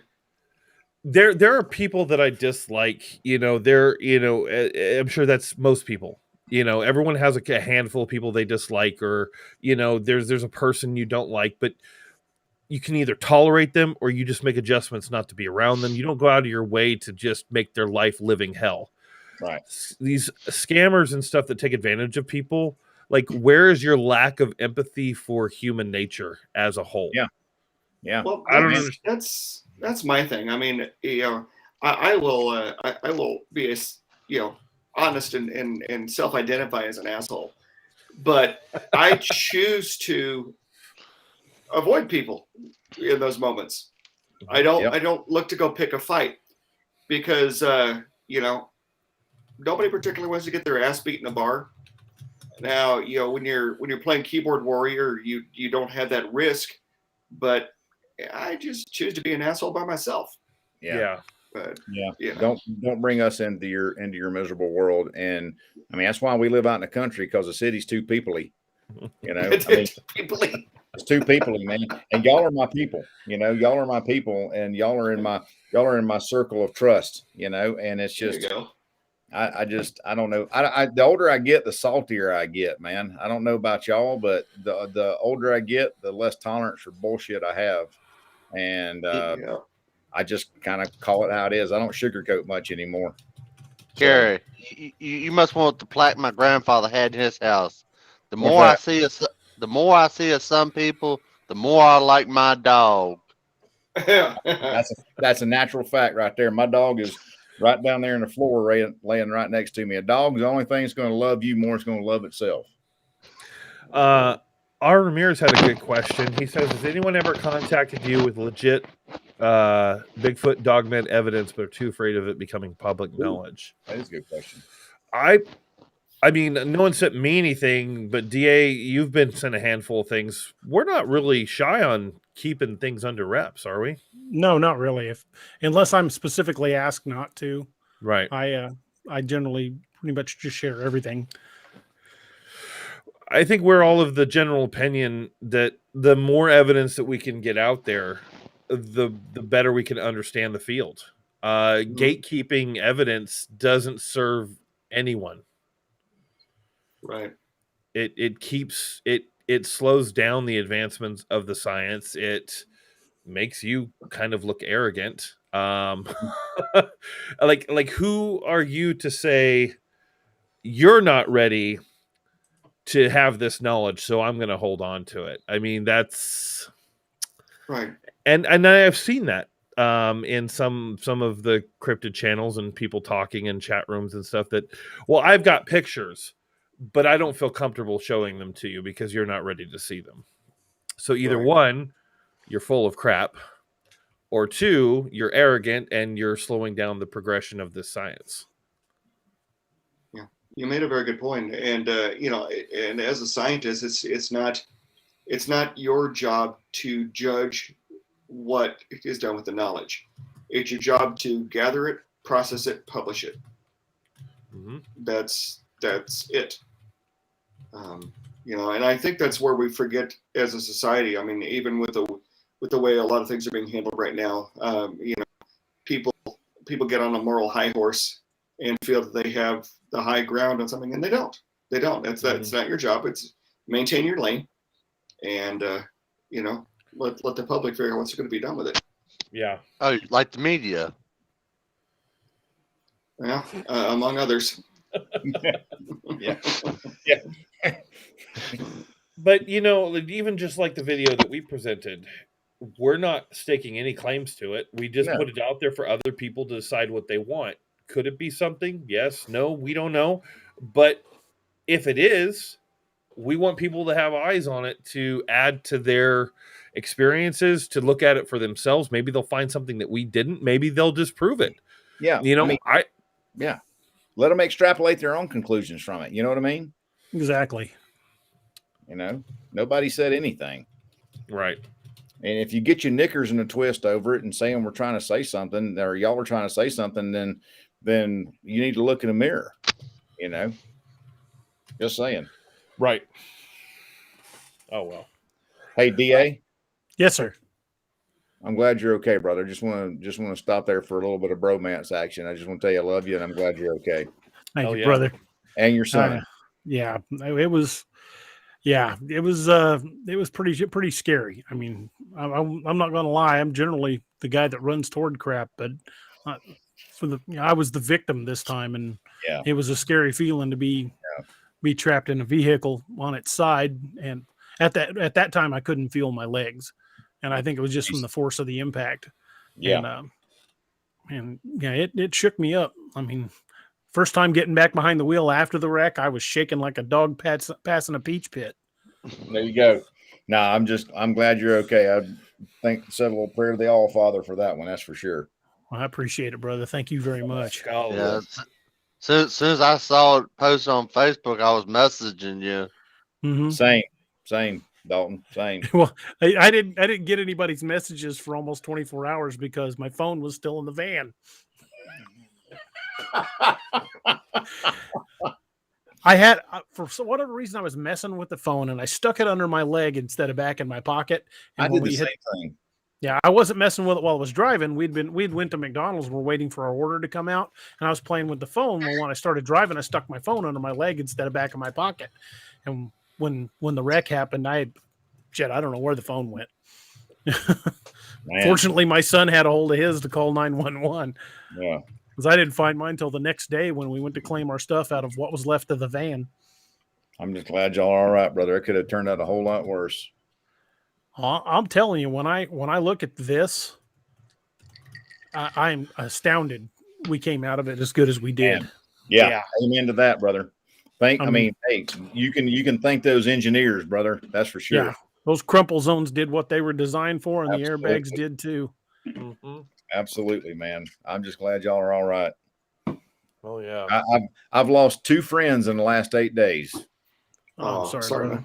And I couldn't stand losing another one. So I just got a message from a brother of mine today. Him and his wife have been friends of mine for 10 years. She 46 years old, just got done with a hockey game. She died from a pulmonary embolus last night. Oh, yeah. Damn. Well, I still think we could fix that with some crash wrap, though. Yeah. I can. I told DA some Gorilla Glue and duct tape. Yeah, some duct tape. Yeah. That shit'll buff out. That's fine. Yeah, it'll buff. It'll buff out. Put some Bondo on it, man. You're good. Here's the funny thing: when you're laying on your side in a van that's on its side and you're covered in sodas from McDonald's, why is your first instinct to reach up and put it in park? Because that's what I did. You guys laugh, but you're not wrong. Like a month after getting my driver's license, I had a very similar accident. I made an illegal U-turn in the middle of the road. To be fair, it was the middle of the night and nobody was out there, but I had just passed a side street that someone turned on and decided to gun past me and try to get around me before I made my U-turn. Hit my driver's side quarter panel. We slid. I was on my side. I shifted into neutral while I'm on the side. Yeah, I was laying there looking at a telephone pole, and I'm like, clunk, clunk, clunk. Then I shut the key off and tossed it in the center console. Of course, then it fell on me. Yeah. I don't know why. I feel you, man. Natural instinct, I guess. Hey, at least you didn't land in a fire ant bed, DA. That would have been bad. all that coke all over you, man. That could have been bad. They'd eat me alive. Yeah, that'd been bad right there, son. It was bad enough as it was. In all fairness, in most of the vehicles, you have to have it in park to be able to get the key out. So, if you want to be able to get back in your house or whatever else is on your keychain, you probably need it too. But my wife was laughing at me when they were getting ready to release me from the hospital to go home. The only thing I was bitching about was they cut off my Gentleman Sasquatch shirt. My Gentleman Sasquatch bourbon shirt. They cut it off. Man, like those bastards cut off my favorite T-shirt. And Steve will appreciate this. I mean, how many motorcyclists have you ever taken care of? I remember when I was a paramedic, we used to do that, and we have motorcyclists like, "Don't cut my leathers, man! Don't cut my leathers! Don't cut my leathers off! Don't cut my boots off!" Truth. We had a guy come up to the floor, and all he bitched about was the fact that cut off his belt. Because his belt was like custom made, had his name stamped into it and everything, and oh man, he was all pissed off about it, but yeah, the leathers, I could see that. Knowing your wife and her opinion of your wardrobe, she probably thought that destroying that T-shirt was a mercy killing. She's had some adverse things to say about some of my cryptid shirts. She's like, "Why do you wear those things?" I'm telling you, though, as much as I love my gentleman Sasquatch shirt, if it had been my Ozarks Howler shirt, I would have been beside myself. Man, that would have been a tragedy, losing my Ozarks Howler shirt. Oh man, I just went upstairs and I told Angie, I said, "You want to pop in and say hey to everybody?" She's like, I don't want to embarrass you. So next time I come on, I'm gonna get Angie to pop in and say hey to everybody. Awesome. So people can put a face with a name in a book. I was going to say, for the record, Doc, you embarrass yourself just fine without her. I mean, she's only going to dress it up. I said, you're just going to make me look better, darling. That's all it is. I was going to say, she'll just dress it up. You know, exactly. Definitely my better half. I think we all feel that way about our better halves. Yeah, she just tolerates me. You know, I tell Rachel all the time that she's the only part of me that's worth a damn. But yeah, exactly. You know. Exactly. I tell you, Go said something here. He said maybe it's truth. We have guardian angels, and I'm a firm believer in that, man. I think I do too. Make mine work overtime sometimes, but yeah. I joke about the shirt, but I'm so thankful that Nick and I came through it as well as we did. I mean, he's got a broken foot, but you know that's going to heal. That could be so the minivan can be replaced. Yeah, you speak about the shirt and the boots and all. When I messed my leg up, and we went to the ER, that was the first damn thing. I was like going to the ER. I'm kicking my damn boots off, make sure the son of bitches don't cut them off me. That was the thought. It's like, oh, I'm going in there. They're going damn start with the damn snips. They ain't getting the boots. I paid too much money for them. We love wearing your Kolchak hat. Yeah, dude, we love using our trauma shears, man. We'll get you trauma naked real quick. And they did. They got a good pair of 511 pants too with the cargo pockets. Oh, damn. I'm less upset about that. I got 3 or 4 more. Well, shoot me an email if you need to. I've got a discount code with 511, brother. Heck yeah. I'll definitely take that. I will hook it you up. Appreciate that. No worries. That's awesome. Boy, it's awful quiet in here. Sorry, I was doing some reading. We hit the 3-hour mark. That's what. Yeah, it's usually the 3-hour mark when everybody kind of does that collective take a breath, like. Yeah, if you freeze it the right place, we're all going.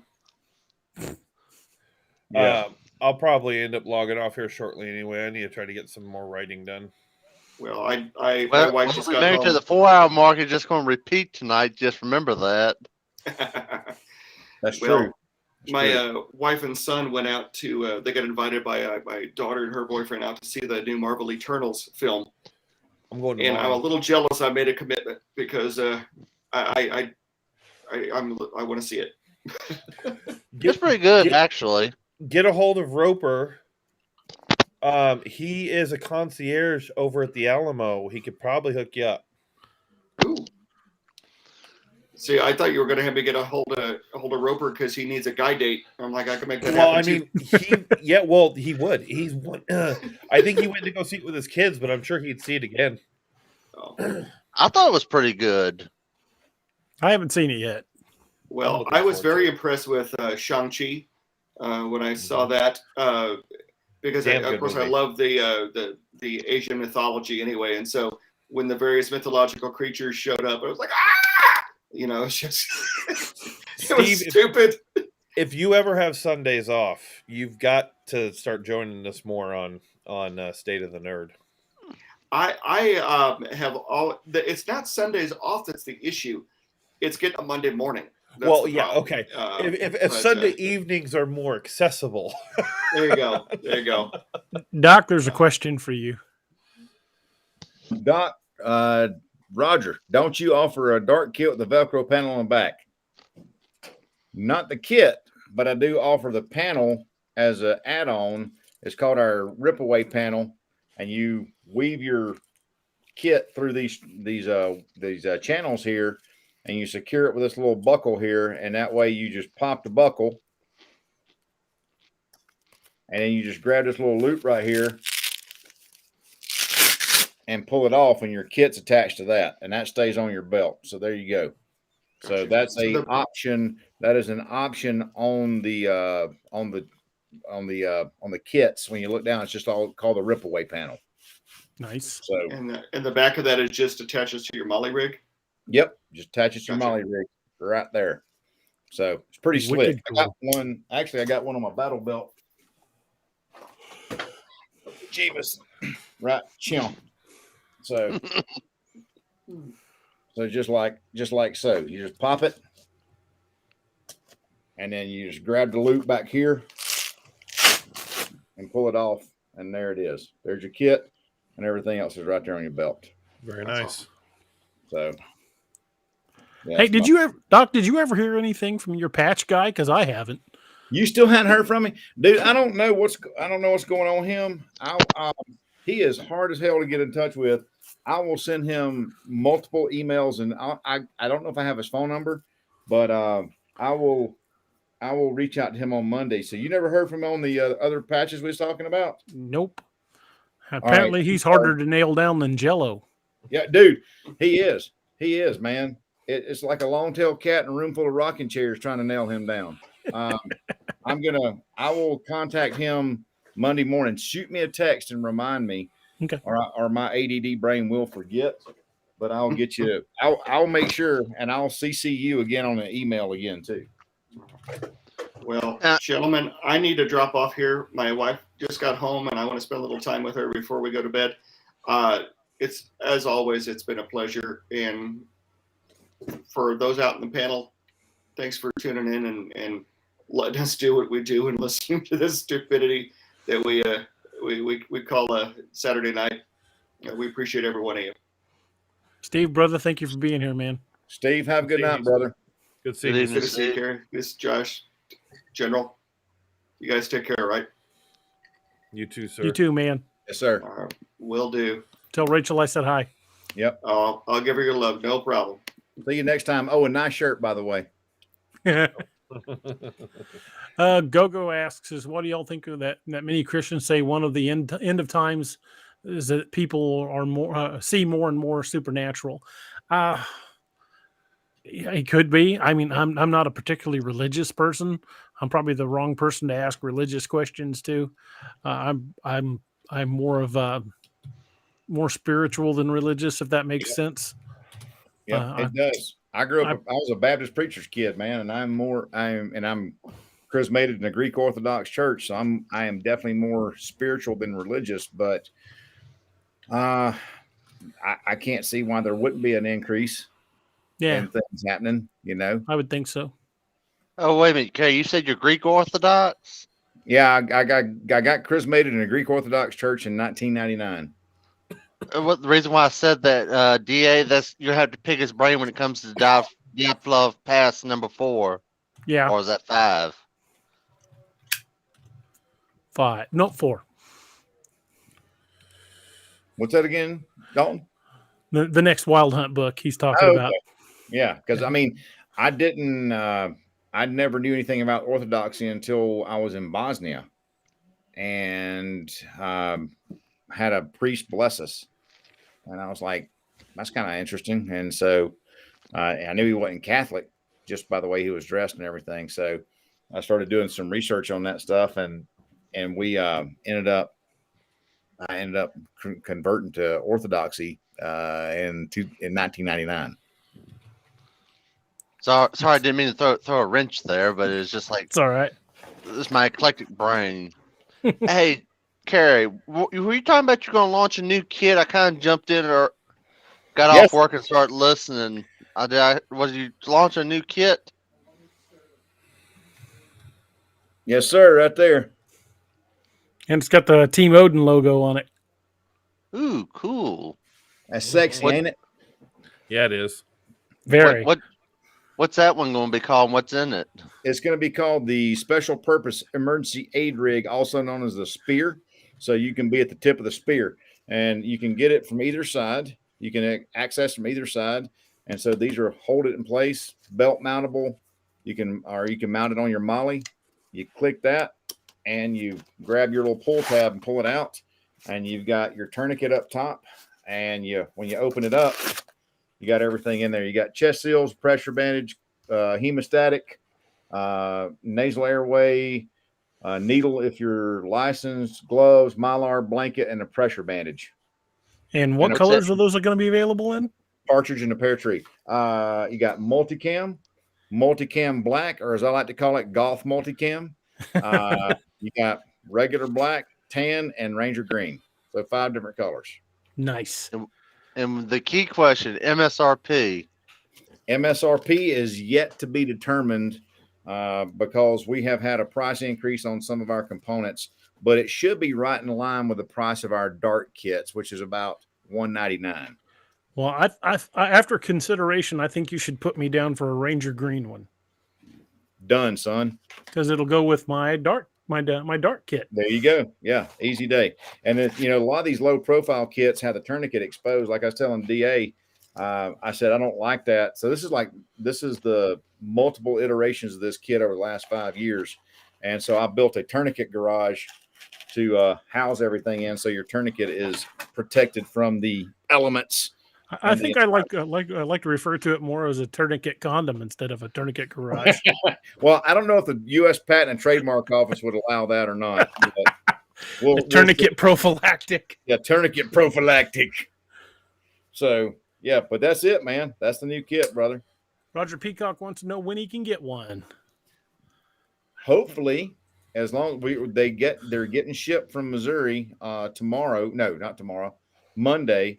So it'll take us a little bit to get some pictures up and everything like that. So hopefully within the next 14 calendar days, Roger. So that's when we're going for it, brother. So hell yeah. We've been working on this thing, like I said, for 5 years, and I rejected one after the other, and I finally drew it out on a piece of the long legal paper and said, this goes here, this goes here, this goes here, make it like this. And blueprinted it for him. Who's that? Say again? Blueprinted it for him. I did. Yeah. It's made by, and it's also made by First Spear out of Fenton, Missouri. That's one of our U.S. nylon manufacturers. We use them and Tactical Tailor up in Washington. Nice. Hey, you can send DA to do quality control for you. I'll go up and whack them with my cane. Get in gear. We'll have to do it. We'll have to do a cane mountable trauma kit for DA right now. There we go. I'll have the only cane in the state with Picatinny's on it. We're gonna call it the cane kit. I don't know what acronym we'll use, but yeah, we'll call it the cane kit. But yeah, that's it, man. So hope everybody gets that. Heck yeah. 6:18 a.m. I've been waiting. I need one of the ripaway panels for my dart. Oh, well, Roger, if you've already got one of our dart kits, thank you very, very much, sir. I appreciate that. I don't know if we have them on our website individually. I will check. And if not, I can make that happen because I know a guy. So I'll get you squared away, brother.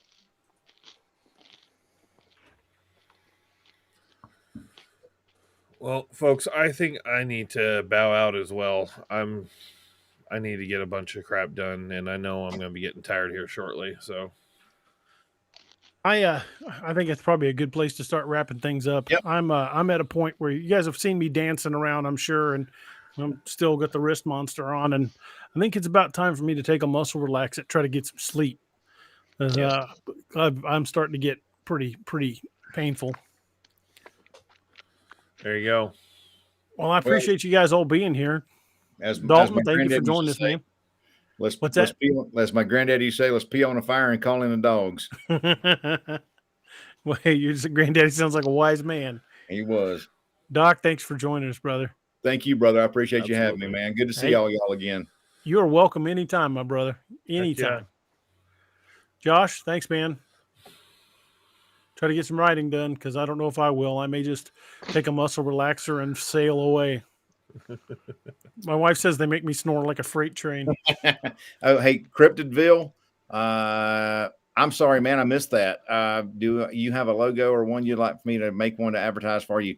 Shoot me an email to my carry@darkangelmedical.com. And I'll get you squared away. I'll shoot you a logo, and I appreciate that. I just put your email up in the chat again for him. Yep. Thank you, brother. I appreciate you. Anytime. Juanita, thank you very much. She says, feel better, DA. Well, thank you very much. Guys, it's been an awesome night. We covered a lot of good stuff with the Dogman. We got the Dogman origins. Nick, Leon, and I all have differing opinions, but that doesn't make us enemies. It doesn't make us any one more right than the other. We're just trying to figure it out as best we can, and we're all still friends. And that's something that kind of disturbs me about the cryptid community, because there's too many people that want to argue and fuss and fight with each other because they, it's like the joke about the band Poison back in the 80s when CC DeVille quit the band. They were making fun of him on Saturday Night Live, said because it's the rest of the band wanted to play funky rockin' tunes, and CC wanted to play rockin' funky tunes. We're arguing over something that we don't know the answers to. Mm-hmm. So there's no point in arguing. Go says sorry for the many questions. Hey, no problem. Hey, feel free to ask. We may, if things are really hopping and flying, it might take us a minute to get to them, but ask questions. We are happy to answer them. Now, I'm not saying our answers are right, but we'll tell you what we know. So hopefully we can point you at least in the right direction, where places where you can find that information. So, Mondoc says, I guess I have to hit rewind and watch it again to miss the live show. Well, I'm sorry, sir. Hit that like and subscribe button and hit that little bell and on YouTube, so it'll alert you anytime we're going live. Because we do post the shows a few days in advance before we're going live, so everybody gets a chance to mark the calendars. And we appreciate you guys so much joining us. This is just a hoot and a half and hell of a good time, and we like having a group of friends to try to chat with these subjects about. And like I said, none of us know for sure, and it's going to take science being able to have a specimen to quantify before answers are really had. Until then, it's just anybody's best guess. So we're all looking at the information we get, and we each look at it from our own perspectives, and that's of course going to lead us to different conclusions, because no two people are the same. So we just look at the information, we look at the evidence and study it, and try to make our best logical guess as to what we think it is. And eventually one of us will be right. So hopefully we'll get those answers, in the not so distant future, because there's a lot of mysteries out there I'd like to see solved. And again, I want to thank all of you guys for joining us. Doc, thank you, brother. Thank you, Josh. Brother. Hey, anytime, man. Josh, thank you, man. Dalton, Absolutely. Josh. The other Josh. It's a good thing he puts general, because I'd be calling. I wouldn't know which Josh I was talking to. Well, thank you guys for joining us, and thanks Steve and Nick Valente, and of course Leon Howarth hanging with us from England. Yeah, he was a real trooper, hanging in until almost 6 o'clock in the morning his time. And again, I thank all you guys so much for being here. We feel like we don't have fans of this show. We have friends. Yeah. And we're just hanging out with y'all. It's just like hanging out with a bunch of friends talking about the mysteries of the world over a campfire. And maybe one of these days I can host that very thing. It's something I've wanted to do for a long time, was like commandeer a campground and have a big night of telling stories around a campfire.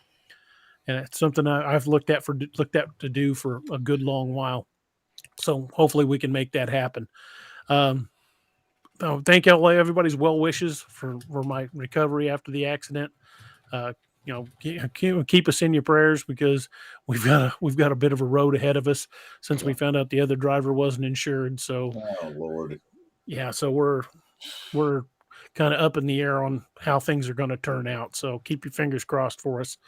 And again, thank you guys all for being here. And I hope you guys have a wonderful, wonderful rest of your weekend. And we will see you guys again on Wednesday. And on Wednesday, let me grab my schedule, because I actually have to keep a paper schedule.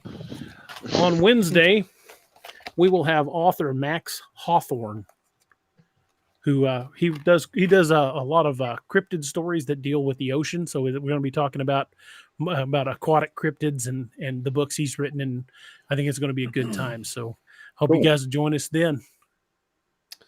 And if you guys are into nerdy stuff, State of the Nerd will be live tomorrow on All Tower Media. You can find us at youtube.com/alltowermedia or the same on Facebook. Matt and I are probably going to be talking about Eternals and some other Marvel stuff. So be sure to hang out if you're into that kind of stuff. Definitely. Right. Yeah, check them out, and don't forget to head by darkangelmedical.com and check out all the awesomeness they have to offer. And if it's anything, even if it's a basic first aid kit like the ouch pouch is a great kit just to keep on you if you get like you scuff a knee, cut your arm on something. But if you need anything beyond that, and you don't have an EMT on hand, you might want to have one of their kits. And they've got kits for every occasion, whether it's for a bad personal injury or multiple other injuries. Amen. They've got kits for every occasion, and they make the best kits in the business. And don't forget, they have the Kit for Life guarantee. If you use your kit to save a life, they will resupply that kit for free. And to me, there's no better insurance when it comes to a med kit right there. Again, best kits in the business. And I've carried one for 10 years, and I will carry one more for 10 more, God willing. Thank you, brother. I appreciate you. Anytime, brother. But folks, we are at the end of our show, and again, thank you guys for being here. I've said it many times. Stories are journeys we take together, and I'm thrilled to death that you guys have chosen to take this journey with us. Y'all have a great night, and we will see you on Wednesday. Thank you for joining us tonight on DAX Machina. If you ever have an encounter of your own that you wish to discuss, contact us at daroberts@daroberts.net. You can remain completely anonymous if you wish. Pull your covers up tight and keep a nightlight burning bright. Oh, and did you forget to lock your doors?